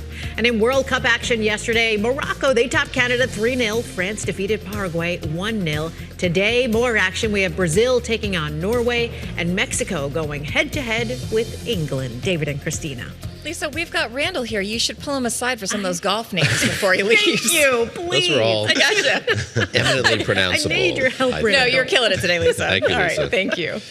Okay, Team USA's 2026 FIFA World Cup run continues Monday night as they take on Belgium in the round of 16. And according to Fox Sports, last week's win against Bosnia-Herzegovina broke a record as the most watched soccer telecast in the English language history, with more than 24 million viewers. As mentioned, Bloomberg Business of Sports reporter Randall Williams is here with us on set in New York. Let's talk about the game we're looking forward to, U.S. versus Belgium. What are the odds looking like for the U.S. going into that game? Well, obviously, big loss was Flo Balogun, who had a red card, which I think was a bit harsh for just People based are on not the rules. happy about this. Yeah, I mean, it's based on the fact that it's unnecessary contact, but it was incidental, and I think that the policy is really the problem here, but the rules were followed, and so at that point, he has to miss this match. But Team USA is in good shape. They should be competitive, and it's possible that they could come out with a win. It's not like they lose flow and now it's over. Where do you stand on the VAR thing? This has been a roiling debate within the Gura household. I was struck. I mean, like, it is wild. It's happening after every goal, but I mean, it's adding a level of kind of post-scrutiny that you haven't had in the past. It's one of those things where, like, you can have all the excitement in the world, and then you go to VAR and it crushes things. Yes. There was a match with a match with Portugal and Croatia where Croatia basically got a buzzer-beating goal at the end of the match, and then they go to VAR, and the guy, I mean, it doesn't even look like the ball grazed his head, but they ruled that it grazed his head, and now the game is over. The craziest thing about that was, like, there's a sensor in the ball that can tell them, like, unequivocally whether or not it was touched, and that was the thing that was the determining And factor. offsides calls, like, I do think that offside should be a rule, but sometimes when it's just a toe ahead, I'm like, guys, just don't go look at it. Let it slide. Offsides, I don't know if you guys ever watched Ted Lasso, but offsides is one of those rules that's so amorphous. It's like a whole running plot thing, and that, like, I will never understand that rule. I've just given up. I just go with if it's offsides, okay, it's not offsides. I give up. I give up. All right, what does the prize look like for the World Cup winners this year? What are we talking about? What do they get? And we were talking before in the commercial, even if they don't win, some people are getting other prizes from just having participated or been kind of like a breakout star. Sure. So the prize pool, I believe, is up to like $900 million. Wow. And so with that in mind, it's broken down by country. And so the people who just qualified for it, you get a small amount. The people who are winning the tournament, the champions, get the largest amount. And then it's split amongst, I believe, the players. And you know, for some of those players, if it's a smaller nation, that can be life-changing money. We're talking about millions of dollars, sometimes hundreds of thousands of dollars. But for the larger players, Messi, Ronaldo, this is just a nice bonus. How does FIFA look at kind of like these Cinderella stories, these underdog stories? We were talking about Cape Verde a moment ago. Sure. Now it seems like we're getting closer and closer to a finals where, like, a lot of the traditional teams that have been done well in the World Cup in the past are there. A good thing for them? Do they like a Cinderella story? Absolutely. I mean, I think when you expand the tournament to 48 teams, you're going to have more Cinderellas. But the Cinderellas, the stories end in the round of 32, a good portion of them. We did not see any huge upsets in this round. Of course, Cape Verde came very, very close. But as the tournament goes on, the Titans come out. And when the Titans come out, that's really what everybody wants to see. I can tell you, if Argentina would have lost to Cape Verde, it would have, A, been the most shocking upset in World Cup history, and B, there would have been a lot of people, probably at Fox, who would have been upset that Lionel Messi is not going to be playing in the round of 16, the quarterfinals, semifinals, and then, of course, the final.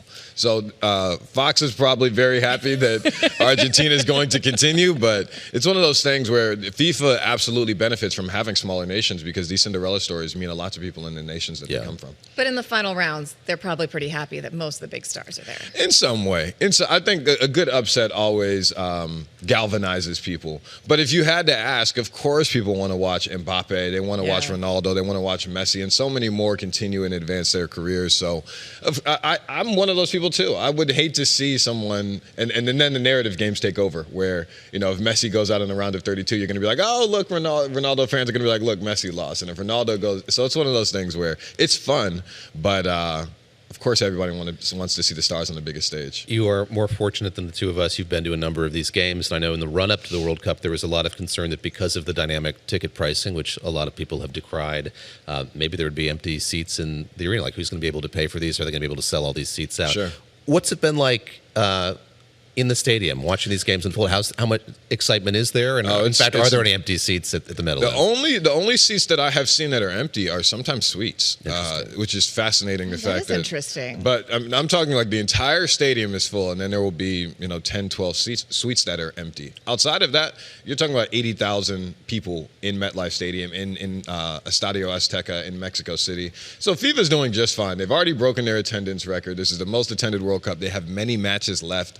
I'm sure when it's all said and done, I believe there was a match that I was at where they said 5 million people had gone to World Cup matches. When it's all said and done, I think that number is probably going to be 6.5 million people that have attended, and that's a huge success. If you've got a suite, maybe you don't want to ride New Jersey Transit. Maybe that's the issue. I don't know. We're happy to do it if you want to donate our suite. We'll report on it. All right.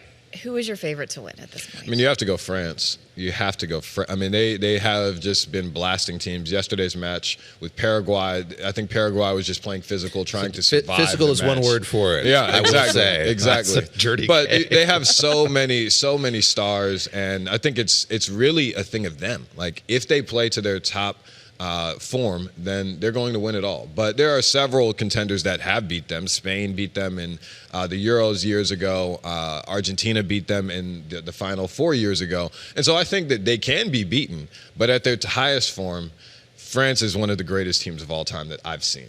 And they have a striker in Kylian Mbappe, who's second all-time in World Cup goals, and he's my age. And, you know, Messi is I believe he's 38, and he's the all-time. So when it's all said and done, Kylian Mbappe is going to have 35 goals or something in French the World soccer Cup. team also has a very good handbag game. They've Oh. got some very nice designer French bags those gentlemen I will carry around. Pass that Get on along it. to the They're very team. good. I'm sorry, David, you had an actual question. No, Go ahead. let's just linger. Lastly, we were saying a moment ago, like living in New York, you see kind of fans come out of the woodwork, ton of Brazil fans, and that's been like really fun thing to see. How has this played on the economy locally? Sort of, I mean, yes, there are folks who are paying up and going to the stadium, but it really has been kind of a boon for people in New York, bars and restaurants in New York. I mean, as well. if you think about this conversation months ago, the concern was around if ICE would be at some of these matches, if they would be. If anybody was going to come. Right. If people were scared. It has not been like that at all. I have not seen that many stories of police presence, of federal presence around stadiums. At the watch parties, people are having a ball. I went to the Timeout Market where the Portugal House is at,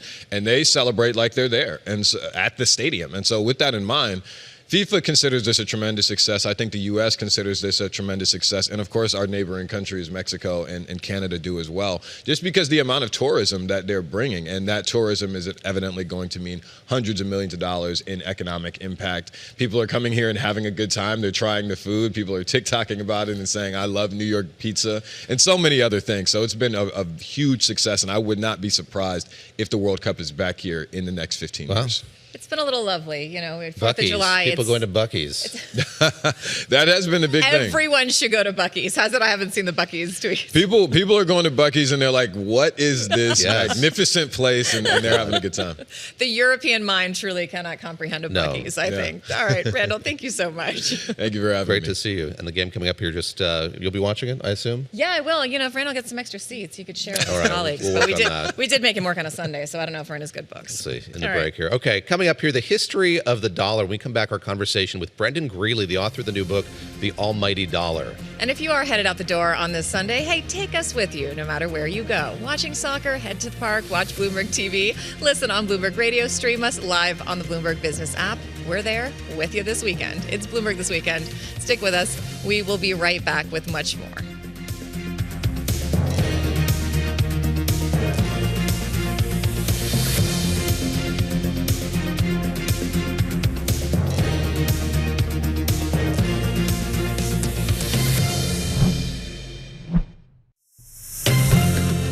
Welcome back to Bloomberg This Weekend. I'm Christina Ruffini with David Gura. This weekend, the Treasury Department unveiled a new $100 bill bearing President Donald Trump's signature, breaking with a decades-old tradition. And he posted an image of the president's name in place of the U.S. Treasurer. The dollar has been the world's reserve currency for decades, but its history goes back centuries to before the United States was the United States. We're going to revisit our conversation with Brendan Greeley, author of The Almighty Dollar, which explains its dominance in global finance and looks ahead to a world where cash is no longer king. When I started working on this book, I was going to start it in 1971 when Nixon, took the dollar off gold. And then, I ended up in 1776, and there's a challenge at 1776 with the dollar, which is that, we're taught to assume monetary sovereignty. We assume that a country has control over its money. And if that's true, then you get new country, new money. We declared political sovereignty in 1776, but we did not declare monetary sovereignty. We decided that our currency was going to be a big silver coin from the Spanish Empire with a German name. And so that makes this question of new country, new money a little bit problematic. And sort of trying to figure that one out, I found this whole other story that starts in a silver mine in Bohemia in 1520. And we can talk about silver mines. I can talk to you for a very long time about silver mines. But I think more importantly, we have to recognize that the United States did not create the dollar. Monetary sovereignty is won very slowly and with a lot of difficulty over time, and it's constantly being eroded at the edges. And so the story for me of the dollar and America is two separate things. There's an American story, there is a dollar story. America won control over the dollar and may be in danger of losing it now. The history of a currency is not the history of a country. Let's talk about the uniqueness of the dollar. And you quote Robert Mundell, the economist, who says, effectively, all monies sort of start domestic and some become international. They become global currencies. The dollar, as you point out, kind of subverts that paradigm. This is a global currency first. See, this is what I love about David Gura. You read the book. I read the book, yeah. Aw. This is, it's very hard to think of a currency as inherently global because our experience with currency is local. And then if we go abroad, maybe somebody else uses it. Robert Mundell, I'm going to take a huge risk here. I, in the book, disagree with a Nobel Prize laureate, winning. Yes, exactly. Robert Mundell has a Nobel. I do not. But he wrote that great currencies are the children of great empires. The problem with that is I don't see that with the dollar. So the original silver Joachimsthaler, so the word dollar comes from a valley in Bohemia that was settled by Saxon miners that produced silver. They made these big, very high quality silver coins that were not useful for sort of daily purchases, but were very useful for merchants in the Baltic. So those Joachimsthaler became known as taler, and then that's how we get the dollar in English. This system was already in place by Shakespeare, who mentions the dollar twice, once in the Scottish play, once in The Tempest. Okay. There was no empire pushing those coins out into the Baltic. There was no empire pushing those coins, through the Low Countries into England, where a groundling at the Globe Theatre would have known that a dollar was a big silver coin. Instead, they traveled because they were useful. Big coins worth about a week's labor, or I calculated 21 pounds of bacon at the time, and not really useful for daily purchases. They have a power on their own, and they were copied all over. So as soon as you get those taller, very quickly, within about 2 or 3 years, you start to get copies in northern German cities, copies in the Netherlands. And so this idea of a coin was inherently international from the start. And the Holy Roman Empire, neither Holy nor Roman nor an empire, but the Holy Roman Empire, which was sort of nominally in charge of that area at the time, for a lot of legal reasons, didn't like those silver dollars at all and resisted them as long as it could. Empire was actively fighting against this. But a certain kind of currency can be so useful to merchants and investors now and the wealthy that it has its own power and drags itself out of the world. It's not pushed by the empire. And we hear over and over again that the dollar's supremacy is at risk at this political moment. In any historical market that you look at, there were virtual promises and paper promises and silver and gold working together. Again, if we take the example of colonial America, a lot of commerce took place on the ledgers of shops. You would owe the shop money, and then you would come back and you would clear it, sometimes with money owed to another shop. Right? A lot of this money, they were aware, and they used these words in colonial America, of real and imaginary money. That's not a value judgment. Imaginary money isn't bad. It just means it's credit held on the ledger of a shopkeeper, right? And that was every bit as useful to them as the very real money that they had in gold, and then sometimes in bills of credit issued by the colonial governments. Okay, so we have always had virtual money. You know, almost all of our money has been held on the balance sheet of a bank. This was true in the 19th century. This is true in the 20th century. So the fact that we're moving beyond this physical note is interesting, but I don't think it represents a fundamental change in what money is. Brendan, thank you very much. Thank you, David. It's Brendan Greeley there. For more, check out Walter Frick's weekend essay on how books are recasting the dollar's dominance as a question of political power. You can find it on the terminal or at Bloomberg.com. Great to catch up with Brendan, who many viewers and listeners will know was here at Bloomberg, left to go to Princeton to get a PhD in the history of money. Sounds like a great gig. Yeah. A product of that. So he now writes for the Financial Times and has just finished this great book, which I commend to everybody here. But just a fascinating story generally, as I say, that goes back well beyond, I think, when I thought it would.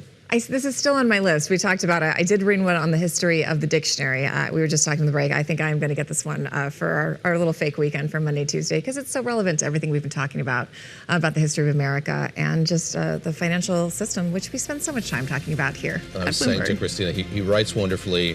He writes like he speaks, which is often hilarious and quite conversational. Do check it out. We are coming up on 9 o'clock a.m. in New York City. The next hour of Bloomberg This Weekend starts right now.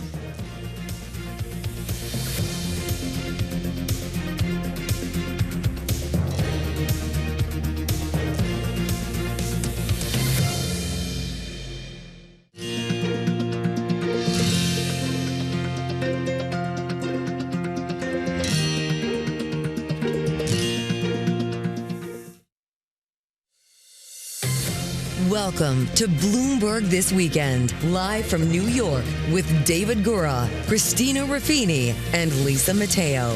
The latest headlines, key analysis, big interviews, and the stories that hit home on your days off.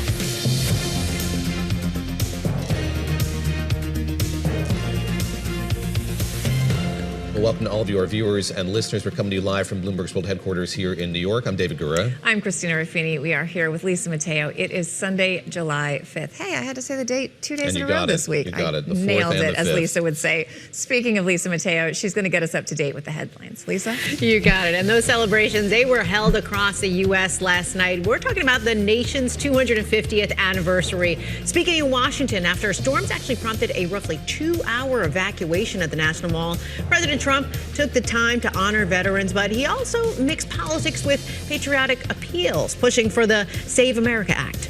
All voters must provide a little thing called proof of citizenship. And there will be no mail-in ballots except for illness, disability, military deployment, or travel. Earlier in the day, aboard the USS Kearsarge in New York Harbor, Vice President J.D. Vance, well, he stressed how greatness is built on the efforts of all citizens. All of us have a part. All of us had our part, our role to play in creating 250 years of a proud American story. And all of us will need to do our part to create the next 250 years of American greatness. Severe weather had played a role in the day's celebrations with extreme heat, thunderstorms. Cities including New York, Pittsburgh, and Boston, well, they were forced to shift the time for the fireworks. Celebrations in Hartford, Connecticut, Harrisburg, and Wilkes-Barre, Pennsylvania had to be canceled.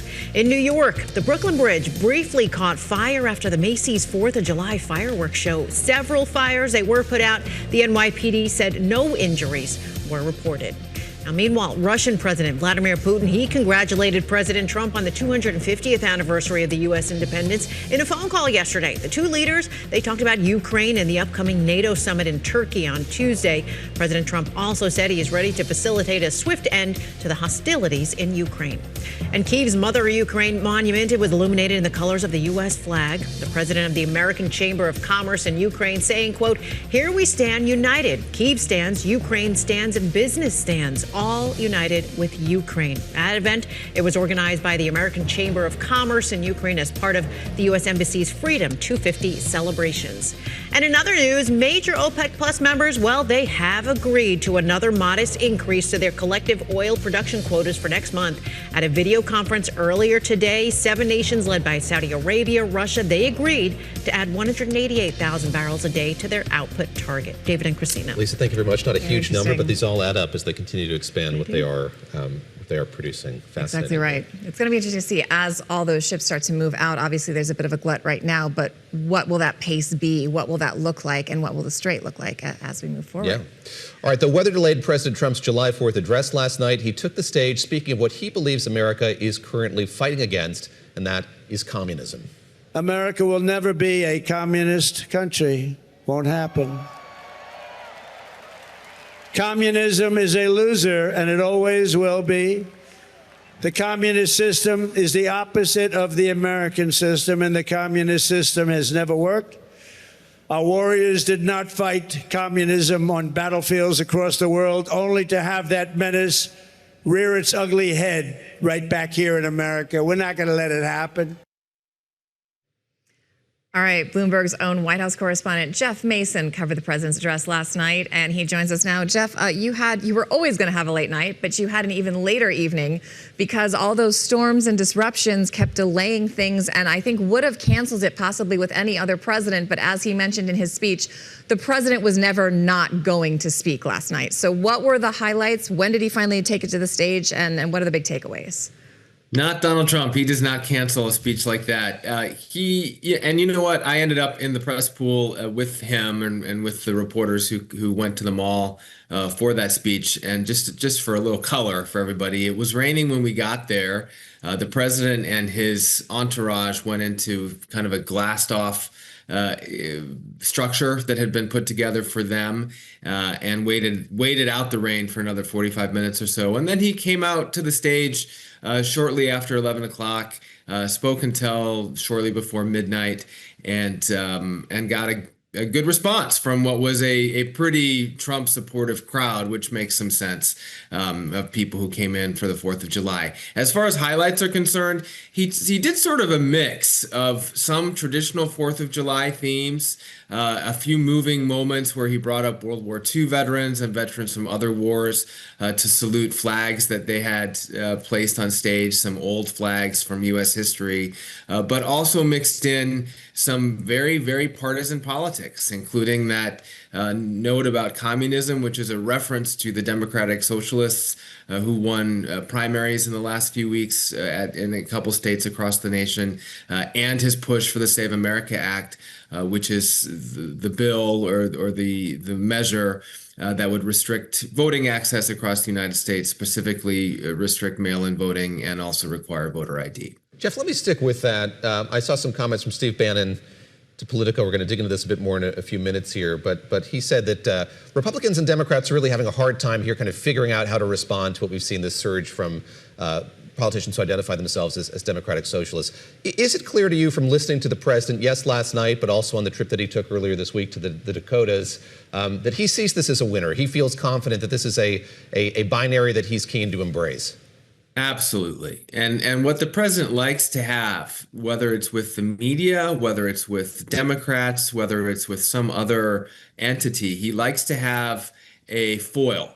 He likes to have something that he can lift up as the bad guy, and that's to put it pretty mildly. And in this case, he's found a new one with that theme, with the theme of communism. And he's throwing that out, I think, in a way to try to energize his voters, to try to scare some voters, and to use that as a contrast with what he is offering himself and what the Republican Party is offering. This is not unprecedented. I remember being at a CPAC, which is that conference of conservative voters during 2020, actually. So at the end of his first term, and this was right at the beginning of COVID, and the entire conference was arranged around being the theme of anti-socialism. So this has shifted the vocabulary a little bit from socialism to communism, and I think he absolutely sees it as a winner, and he has unveiled that as a theme pretty starkly, both at the 4th of July speech last night, the North Dakota speech, and another speech that he gave just about a week ago. All right, Jeff, stick with us. We're going to change the game. We're going to have you stick around for this next segment, but we want to bring in our next guest. First, we want to go to Gautam Mukunda. He is he's at Yale School of Management, but he's also a columnist here with Bloomberg.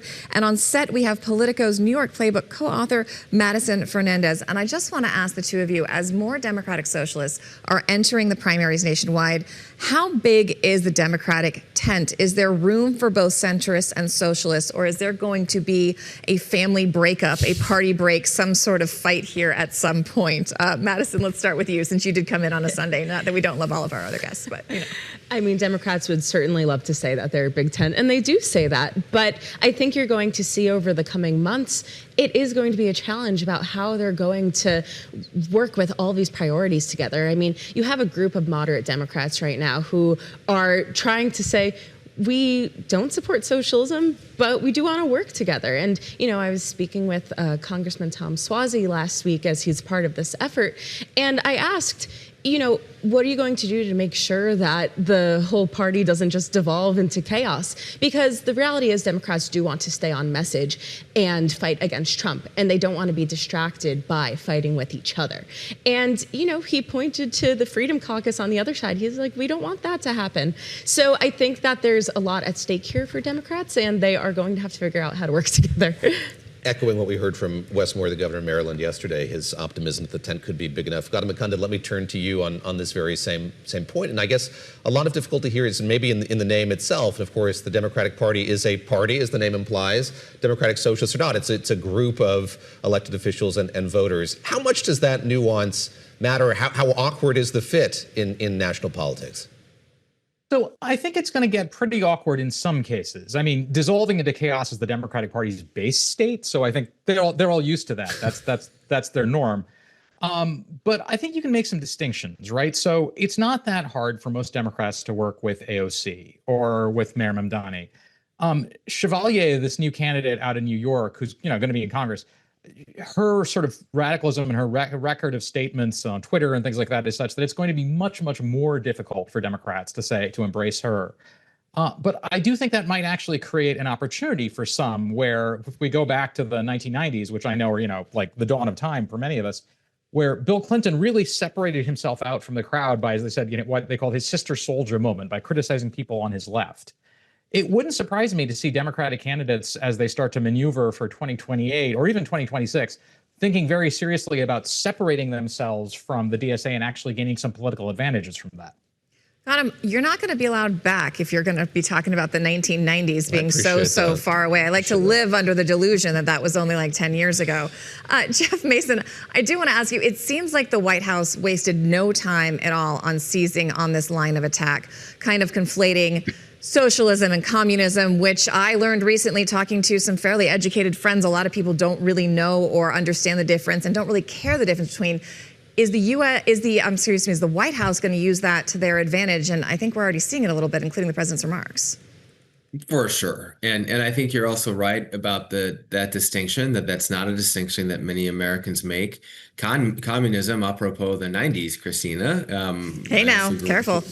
I also grew up in the 80s, and that communism in the 80s in particular was a scary word. And it is absolutely connected to the Cold War and to the Berlin Wall and the Soviet Union and all of those things that certainly Americans of a certain age associate with negativity. But I think the others were right to note that as far as democratic socialists are concerned, there are some high-profile democratic socialists who are governing right now and finding a way to do it with other Democrats, certainly including the mayor of New York. I would add Bernie Sanders to that list, a very, very successful senator who came pretty darn close to becoming the Democratic nominee for president, at least once. And Democrats found a way to work with him. And that doesn't mean that there aren't fissures in the party. There absolutely are. And the reasons for those fissures are vast. And it underscores some problems broadly for the party going into the midterm elections as they try to conquer Republicans. But is it what President Trump is portraying? No, it's not. And that is also part of their job, is to counteract some of that rhetoric, which he is, I think, as you rightly said, Christina, so far pretty successfully wielding against them.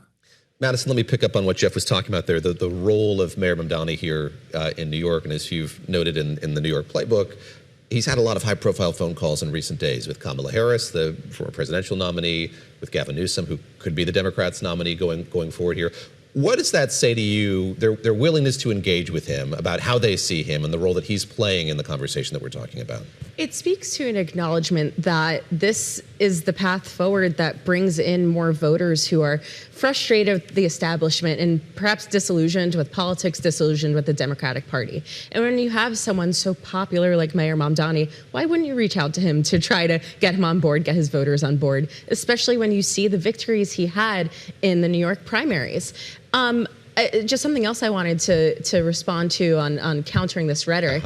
I think that for some of these more established politicians, that's easier for your AOCs, for even your Mamdanis right now, because he, skyrocketed since coming into office. Yes, exactly. But some of these newer officials like Daria Lisa Villa-Chevalier, who we mentioned before, she had to come out and say, I am not a communist. I am a democratic socialist.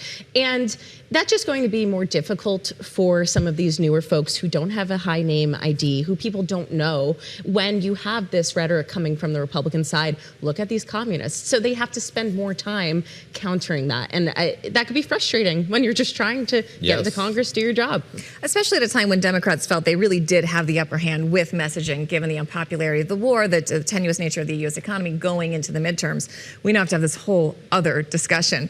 Gautam, I want to ask you, I grew up in Colorado, one of the other places we're seeing some Democratic Socialist candidates, and I reached out to some friends online and just said, look, if you're an independent and you vote one way or the other, would you vote for someone who's self-ID'd as a Democratic Socialist? And I thought the responses were very interesting because a lot of more independent folks said absolutely not, it was a deal breaker. Some more on the liberal side said I would only vote for somebody who said Democratic Socialist. And then I got a couple of responses that said, can we just stop putting labels on people and vote based on the issues? But that is a lot to navigate for voters. Do you think there is a way where this could be a benefit to the party given unhappiness with incumbency and with what's going on right now? Or is it just going to muddy the waters because voters' attention spans are short and November's right around the corner?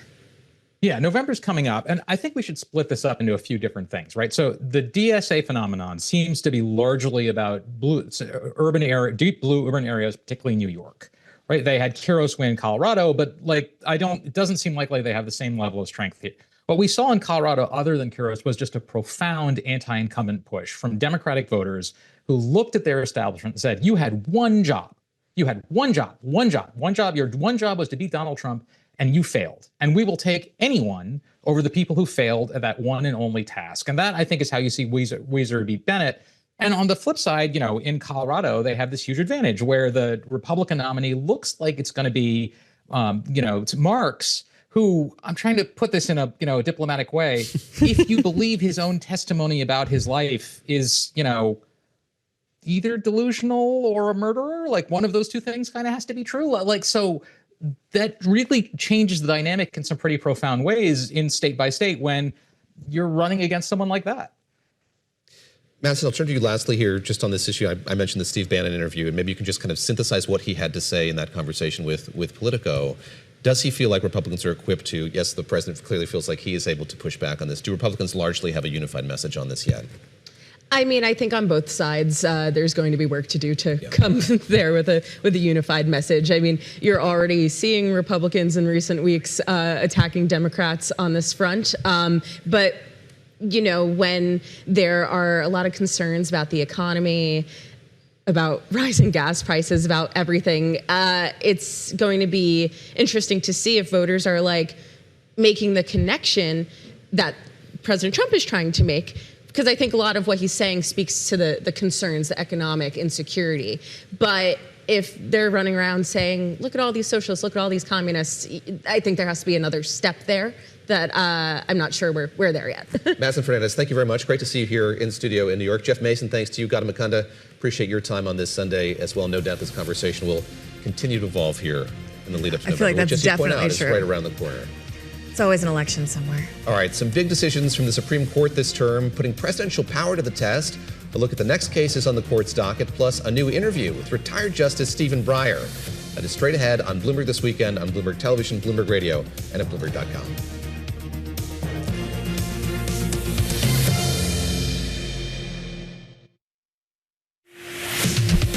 Thank you for joining us live on Bloomberg This Weekend. I'm Lisa Mateo. Let's update you on today's top stories. Thousands of mourners have been gathering at Tehran's Grand Masala as Iran began a days-long funeral ceremony for the late Supreme Leader, Ayatollah Ali Khamenei.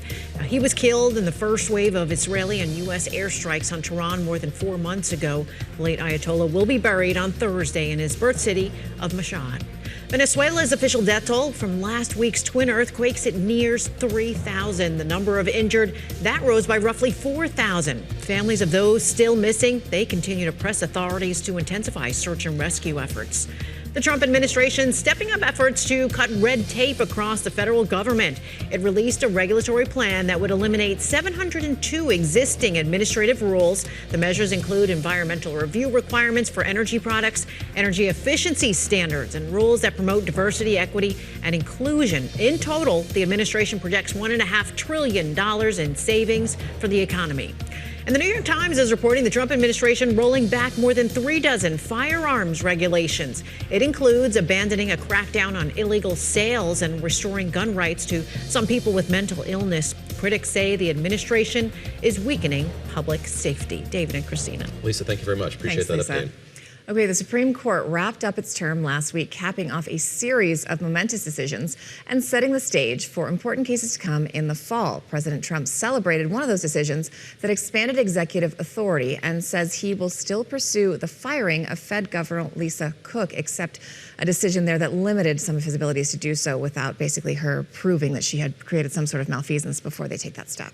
In an exclusive new interview, retired Justice Stephen Breyer spoke to Bloomberg Law's Matthew Schwartz about the politicization of the High Court and why he is still optimistic about the country's future. Justice Breyer, here's a worry that has been permeating legal Washington. It's a real topic of conversation at dinner parties.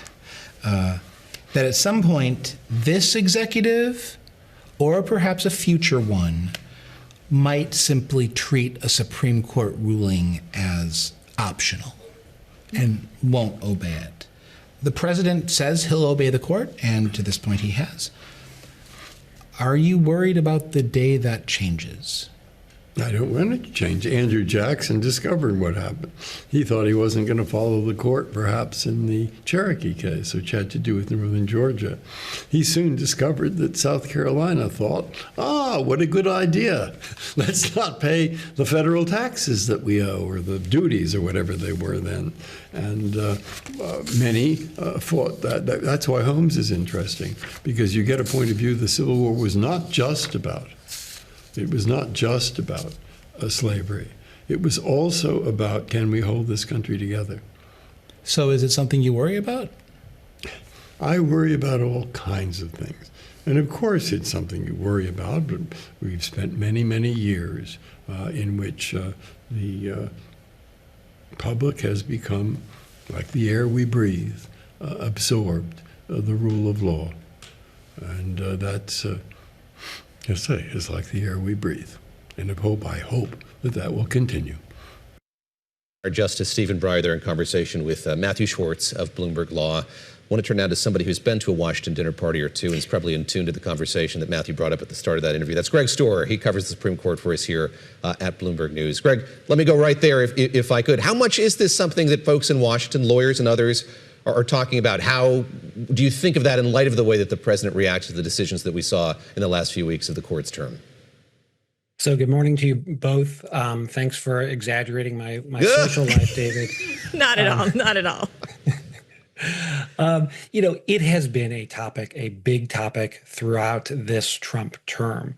We have seen both the president and other administration officials talking about the possibility of ignoring the courts. Now, for the most part, that has happened with the lower courts so far. There has not been a case of outright defiance of the Supreme Court. And in fact, with all these decisions of this term, most of which went Trump's way, some of which went against him, we haven't seen any outright defiance. And so I suppose, in this very difficult time for this nation with so much division, perhaps we can say that's a good sign that we didn't see outright defiance. President Trump does really have an affinity for Andrew Jackson, but you're true. right. So far, I do want to ask you about these two cases we were talking to in the lead up to these decisions, and that is the Slaughter case and the Cook case, because when we were speaking earlier, you said that they would probably have to be issued together because they were similar, but it looked like based on oral arguments, and this is where it ended up, the court would go one way with one and one way with the other. So can you talk to us about whether you think the court in their arguments successfully skirted that complication and managed to lay out justifications for why in one case they expanded presidential power and said the president can fire the head of the FTC, and in another case said, well, not quite yet on Lisa Cook, and here's why. Yeah, well, the biggest thing is probably just that the court said the Fed is different. And to put a little more on that, the Fed is different because of its role in setting monetary policy and the history and the tradition of the institution. Now, the court kind of skirted some questions like, well, what about the functions of the Fed that are a lot like other executive branch agencies, the regulation of banks, for example?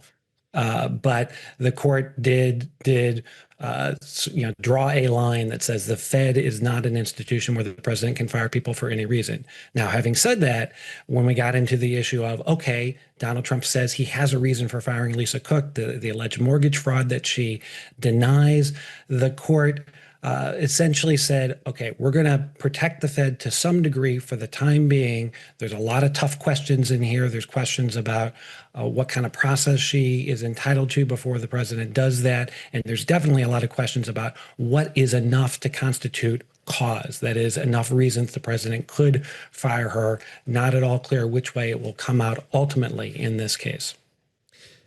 You've written a new piece kind of looking at the takeaways from this last term, and there's a line that stood out to me. That's President Trump has built the Supreme Court supermajority, but it was the Reagan revolution that prevailed during the just completed term. Talk a bit about what we learned, if you would, Greg, about this court, about the decisions it made during this term and how it's likely to rule going forward. What did we learn about the court as an institution over the course of this last term? Well, first of all, it was a really, really big term in terms of shifting the law. So you look at things like the Voting Rights Act decision. You look at that decision we were just talking about, letting the president fire the heads of independent agencies and sort of undercutting the legal basis for the modern administrative state. And most of those things are longstanding conservative priorities. They were priorities that when people were in the Reagan administration, as John Roberts and Sam Alito were, they were working on those ideas. They were developing them. And so this is kind of the culmination of a legal movement on those issues that has built up over decades. The places where the president lost tended to be things that were more his priorities, not things that conservatives have hoped for decades and decades. So you look at birthright citizenship, which came up very, very recently, the restrictions he tried to impose there. And certainly you look at tariffs, which has not been a conservative priority, and the Supreme Court shot down the notion that this law that doesn't mention tariffs but talks about emergency powers could let the president impose hundreds of billions of dollars of tariffs. So it all told, yes, Donald Trump won significant wins this term, but they were not on those things that were sort of Trump specific, MAGA specific. I'm glad you brought up birthright citizenship because I did want to talk about that. It was a 6-3 decision that upheld birthright citizenship, but there was a concurring opinion by one of the conservative justices. Explain to us what it did. It kind of said, yes, I agree with this decision, but for a different reason. And if you did it this way, and like it was almost like a head fake. If you went through Congress, this might be a different opinion. And now all of a sudden the president has said, hey, maybe he will work through Congress on this. Explain to us what the argument was there and if you think we're going to have to revisit this again next term. Yeah, so that was an opinion by Justice Brett Kavanaugh, and you're exactly right. He agreed with the result, but not the reasoning. So the key language in the Constitution that the court interpreted was the 14th Amendment, which says if you're born in the U.S. and subject to the jurisdiction thereof, you are a citizen. And there are a couple federal statutes that have the exact same language. And so what Justice Kavanaugh said in his concurrence was, I disagree with the majority about what the Constitution means. But because Congress passed those statutes at a time when everybody understood that language to mean that anybody born in the U.S. was a citizen, I'm going to say that by statute, the president cannot impose these restrictions. And thus, all Congress needs to do is change that statute, and the president would have that authority. Now, the problem for Justice Kavanaugh is it's not clear, not at all clear, he's got 5 votes on the court to do that. The majority pretty clearly said we see it as a constitutional right, a constitutional value that if you're born here with a few very small exceptions, you are an American citizen. Greg, let's look ahead if we could. So at the end of the term, we learned what the court's going to be considering next. And I'm sure you heard Lisa a few moments ago talking about the New York Times reporting that the administration wants to relax some firearms restrictions. A couple of cases here stand to deal with that issue as well. Viramontes versus Cook County and Grant versus Higgins. There are municipalities, places around the country that have certain restrictions on assault weapons.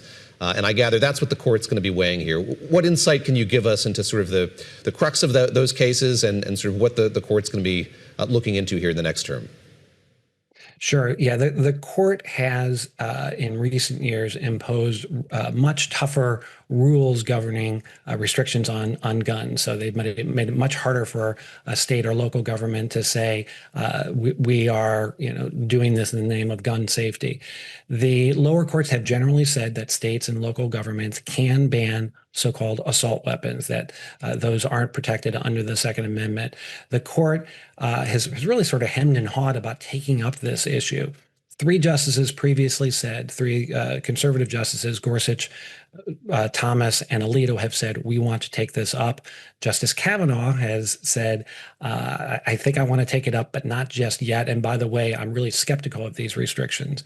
And so probably those four provided the four votes to take up the issue. And what that means is when the court hears arguments in the fall, Chief Justice Roberts and Justice Barrett are likely to be the two votes, and it is going to be a hugely important case, a very closely watched case because, of course, of the impact that, both because of how widespread semi-automatic so-called assault weapons are and because of the way they have been used in many, many mass shootings.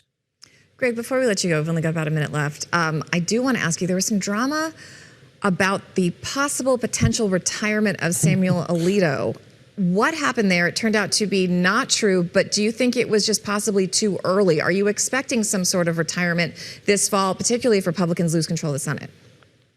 So yes, there was an erroneous report that the court had announced that Justice Alito was retiring. The court had not done so.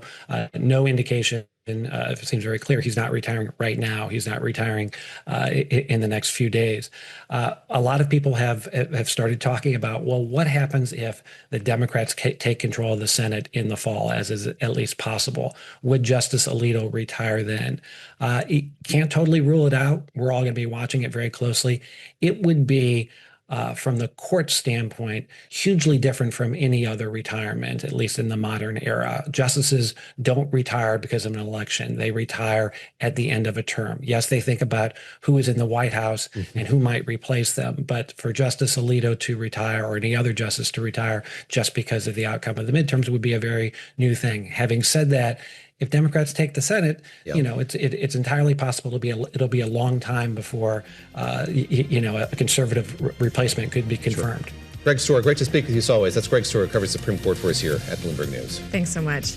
All right, they've been bottling bourbon for about as long as America has been around. Coming up next, our look behind the barrels at Jim Beam. That's coming up next on Bloomberg this weekend. Stick with us and see how much bourbon our producers made me drink while we were shooting this piece. We'll be right back.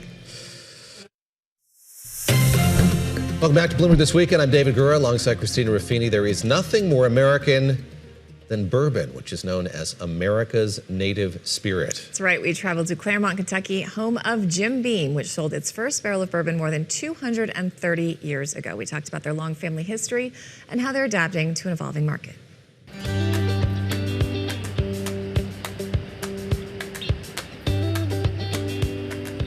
My name's Freddie No. I'm the 8th generation master distiller, and I've been working here for 15 years this year. My name's Fred No. I'm a 7th generation master distiller here at Beam, and I've been here 42 years. Is it important that it's Fred and Freddie so that you guys don't get mixed up? When they yell for one, do you both answer? Before I was born, he was Freddie. I guess it was a granddad said, You go by Fred, we'll call him Freddie. Talk to me a little bit about the company. How long has Jim Beam been around? The company actually got started in 1795 when Jacob Beam started making whiskey. 8 generations later, we're still here. How much has the recipe changed in that time? None. I mean, I think it's interesting. None at all? It's scaled in size, obviously, right? I have a handwritten recipe that Jim Beam wrote down. Just knowing that, our family's been a part of making whiskey here in America for 230 years, over 230 years now, it gave me even more excitement and pride.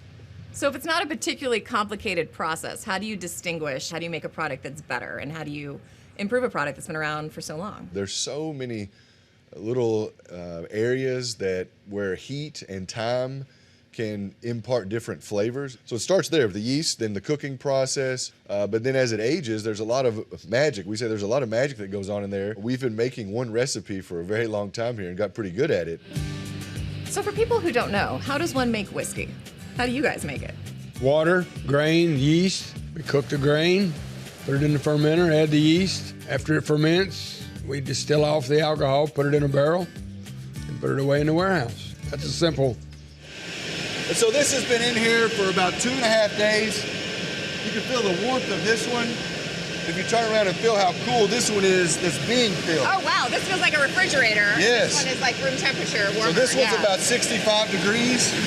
And then naturally, the friction of the yeast eating that sugar heats that. It's a byproduct of fermentation. Heats that up, creates alcohol, heat, and CO2. So a lot of CO2 will be coming off. I'll give you a little warning.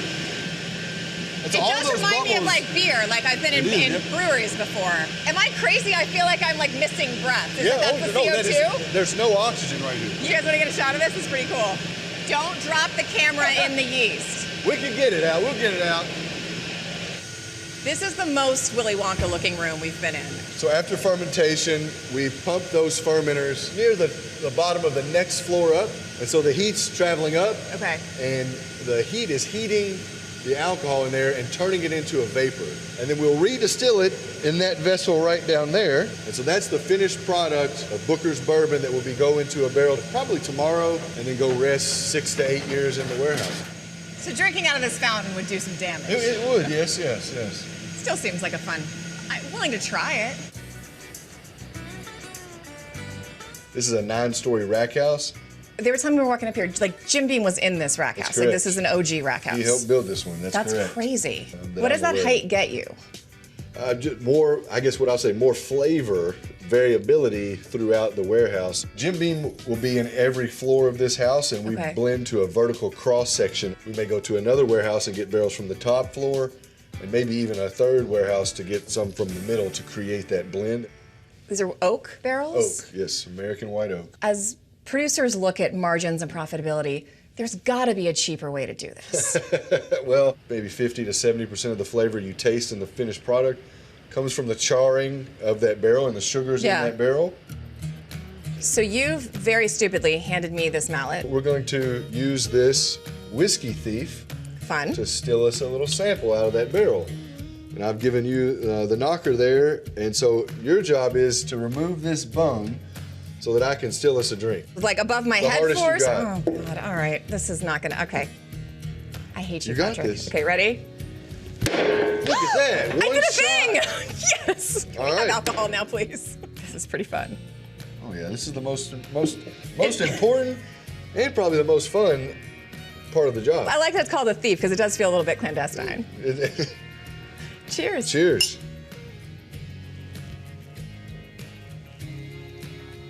Ooh, that's awesome. What are we drinking? So this is Jim Beam, right at 6.5 years old. Okay. And 128 proof. Cheers. I'm gonna have a little bit more. What makes a good bourbon? What makes a good bourbon? One that you enjoy. I mean, that's what I always tell people. Find one you like and drink it. When you say good, it's what you like. Have things been going good for the industry lately? I mean, I know it's been a complicated market, both domestically and abroad. You guys are now owned by a Japanese company. Bourbon and whiskey are huge in Asia. Talk to us about where the growth is in the market and where there are like a little bit of struggles. Yeah, I think you mentioned it right there, right? Asia has been an extremely emerging market for us. I think another thing within that is how consumers are consuming. RTDs are very popular. What's an RTD? Ready to drink. So see, I didn't know that. It's an industry term. I'm learning. Yeah, Okay. all right. But I also think, a lot of consumers are being very conscientious of where they're spending their dollar, right? Yeah. As Dad said, we want you to enjoy it any way you please. So I think the biggest thing is getting people bourbon kind of how they're consuming, right? When you look at the things that stress the business, what are the big cost factors? What are the things that are impacting you? I think tariffs and gas prices are the two things that come to mind. Oh yeah, just the economy in general. People have to pay for their everything else. It's a luxury item. Like you like it, but you don't have to have it. Yeah, for sure. And there's the tariffs and stuff. That's part of it. But then people's taste changes. Like before they didn't like bourbon, now they do. Where they're going to shift and go away from it. Stuff you really can't control, but you just have to deal with it and move on. Be flexible and be adaptive to change. I think that's a lot of it. There's a lot of whiskey and bourbon on the market right now. There's a bit of a glut. And your CEO actually called this the golden age of whiskey because supply is higher and that means prices could be lower. What's your take on that? To me, I think it's great for us, again, because we've stood by what high quality bourbon has stood for. And so when you have a consumer that's being more conscientious with their dollar, I think that puts us in a very strong position based on the research that we've done. What do the next 250 years look like? You got kids? Are they going to be doing this? Do they come run around the distillery? What's the future look like? Absolutely. My daughter was just here, actually, with a couple members on my team. Has there ever been a woman in this job? Not from our family, no. Okay. Not from our family, yeah. Not yet. She'll be trailblazer for us. But she's very interested, I think, having the children around to see this is a great place and a great opportunity to carry on a very strong tradition. Freddie seems kind of okay. Are you confident in your legacy and what this place is going to endure for the next? It's in good hands. Just stay back and watch. Let's file that under hardship assignments that you've been given. It was tough. On the show. Yeah, me and Patrick. You do hear me yelling at Patrick at one point though, because I was very worried about hitting that thing on camera and messing it up. But Patrick's it worked your out personal okay. trainer? You did good. Patrick is our producer, and we love him, and he did a great job. But I also was wondering the difference between whiskey and bourbon, because I'm a bourbon person, but the difference between whiskey I never really understood. So what do we just say? All has to be 51% corn. It has to be all bourbons are whiskeys, but not all whiskeys are bourbons. Specifically in the great Commonwealth of Kentucky, and has to be aged in a charred like white oak barrel. The barrels. Okay. Yeah. I thought it had to be just from Kentucky. On the rocks. On the rocks. Okay. I didn't think it had to be just from Kentucky, but we asked, and it could be. It has to be made in the United States. How was that whiskey out of the Thief? Very strong, but very good. It had been in there. It had been in there long enough. They also showed us. So they are, young people are drinking less, which we've talked about on this show. Yes. They are doing a non-alcoholic product. Interesting. So Jim Beam, they allege, I still have my doubts, but they claim during Prohibition stopped distilling and was a citrus farmer. So they have this Citrus Sin, which was quite tasty, and it's 0% alcohol because they want to give people options. If you're out and you want to drink, but you don't want to have any alcohol, they want you to grab a can of this. It was pretty tasty. I've seen a lot. I've done like non-alcoholic gin because I go out and I just don't want the whatever. But now look at this. There might be something else for me there. The other thing that we've also talked about and is very popular for them are those ready-made cocktails in cans. They do very well, especially in Asia, and they are, as we were talking about, owned by a Japanese company now. So. All right. Brava. Well done. When we come back here, doesn't take a break for the holiday. The Pointed News Quiz is coming up. I thought I could escape it, what with being on a ship yesterday for 4 hours. But we're going to reprise it here on a Sunday. Looking forward to that with Lisa Mateo coming up on Bloomberg This Weekend on Bloomberg Radio and Television. Oh, it's that time for this weekend's Pointed News Quiz with the one and only Lisa Mateo here to assess our knowledge of the biggest stories of the week. Winning. I feel like we're pretty evenly split at this point. I think so. Yes. I've had a couple ties, and then I've had a couple losses. Let's mislead the audience into thinking that we're tied. You both thought you were going to escape this quiz. No, I did. For the weekend. I thought there'd be a holiday break. I thought we got shore leave since we were on the boat. I thought Never. Okay. Play along at home if you can. So here's how it works. They have 30 chips in front of them. Okay. They're going to place their bets on each of 3 categories. Are you ready for your categories? What are the categories? Okay. So the first one is food and beverage. Wonderful. Okay. I feel like that's been a theme of the show today. Second is, it has. Yes. Disclosures theme is the second. Life. Yeah. Disclosures. And 3 is movies. Okay. Okay. So now think about it. Yeah. How do you want to wage your bets? Okay. Are you putting it all on the first category? Ooh, like David. That's a total column You are there. good at that category. I don't know about disclosures. I'm going to leave that Leave empty. disclosures really don't blank. know what that could be. Christina, you going even across the board? I'm too tired to get. We don't even have to lay out the chips anymore. We can just keep it. Okay, shush. Lisa, what's feeling confident. I feel like I'm going to use the food and beverage one. I don't know if you might get this, but let's see. Okay, so here we go. Food and beverage. That doesn't sound promising. Belgium's all the things. Belgium's Lotus Bakeries, is seeing shares up 49% year to date, largely powered by the sales of which airline snack? Oh. So it's something you get for your snacks on an airline. I know what it is. And it's from a bakery. Well, I think Bakeries. What is the name of this said snack? Okay. Are you ready? You wrote it pretty quick. Yeah. Okay. I wrote Let's see. Biscoffs. I also wrote Biscoff. You both got it right. Yes. Oh, but David. one of us got 20 That's points, and that's me. He did. Delta Airlines has them. Delta always get the Biscoff. Delta has Fun the Biscoff. fact, my mom's birthday a couple of days ago, my brother made a Biscoff cake. Ooh. I've seen those. Was it good? Cake. I wasn't there to taste it. I was here broadcasting for you fine folks on Bloomberg This Weekend on Bloomberg Television David Radio. Gura's But I will get the update on that. You will. And there's also, cool. There's a TikTok recipe for no-bake Japanese cheesecake. Okay. That has gone viral, and that's kind of leading to it, too. Crust? Yeah. So it's made with that and Greek yogurt. Oh, nice. Oh, that sounds pretty good. I know. I love those. They're great in coffee. I was once nice to a flight attendant. Well, I'm always nice to flight attendants, but I once was very nice. Can we clip that? Can we clip that? Christina's saying I was once nice to a flight attendant. I'm done speaking. Anyway, she literally went in the back and just handed me like a month's supply of Biscoffs and shoved them in my my carry-on. I would have been very amused to see that. I was very grateful. It was awesome. All right, Lisa. All right, disclosures. Disclosures. I'm going to sit this one out. Not a lot of banter anymore. Christina, catch up. Okay, here we go. Will she? President Trump's financial disclosure included free World Cup and Super Bowl tickets, but which U.S. Open sponsor hosted him? And I'm talking about U.S. Open tennis, not golf. Yes, tennis. We know you like golf more. I thought you were going to ask about that big ring that also came in the U.S. Open sponsor. Yes. Which U.S. Open sponsor? Wow. Okay. Hosted President Trump. He was there? Was he there?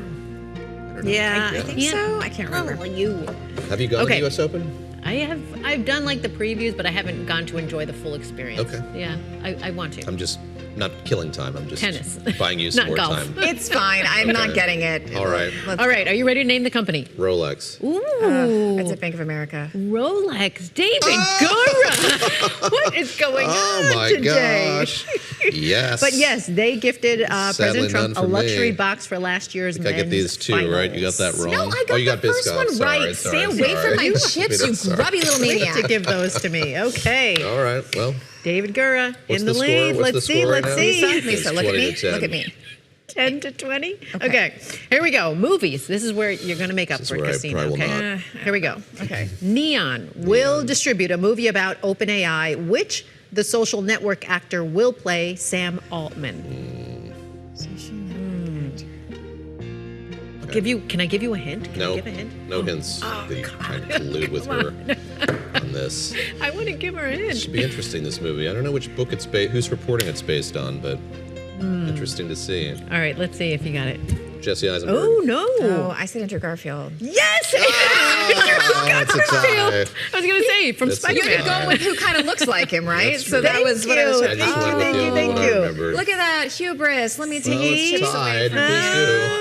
Okay. Why is she taking No, them? I take them. She I take takes them. I know, but David always takes mine. Can I just have this? Okay, all right, here you go. Deposit them in the Bank of Mateo. All right, over but here. you know what we do have, guys? A bonus. Yes. Okay, ready? This one is fashion. Oh, Yes. Christina could come back for this. Yes, Here we go. I think she's going to get it. Okay, here it is. Which fashion house may expand to furniture and hotel stays following the death of its founder in September? So think about it. Who passed away back in September? A big fashion icon. And now they're expanding to furniture and hotel stays. Come on, you know it. I don't know. I think this is wrong, but I'm doing it anyway. This is. Okay. Okay, David, what do you got? Valentino. I also wrote Valentino. No, Giorgio Armani. Oh, Giorgio Armani. Yeah, Valentino died a couple years ago. Yes. You're right. So they're thinking Looks like about a fair potential tie sale here too. on the set today, which is a nice. We are change a of good way pace. to end the I love weekend. that. All Little right. Equanimity. Congrats, guys. We're all equal here at Pointed. We are. Yes, play Some it on weekends we are. Bloomberg.com/pointed and also on the Bloomberg Business app. You can play too. You can play it there as well. You can. And you should. Multiple choice. I'm fond of pointing that out. Lisa, we did miss you on the boat, but it looks Thank like you were you. having fun out in Coney Island. I did. It was. I'm a Brooklyn girl, so. Well, That's great. It was a nice Take me 4th of back. July. Did you guys have a good 4th of July after we all parted ways? I watched some soccer and I went to sleep. I also did that. I did take a nap and then I had a salad. That's Not very American. I went to the Kinda park where it was lame. 1,000,000 degrees, and then I took a nap and did not eat a salad. We celebrate in our own ways, We do. but good to cheer on this great American experiment.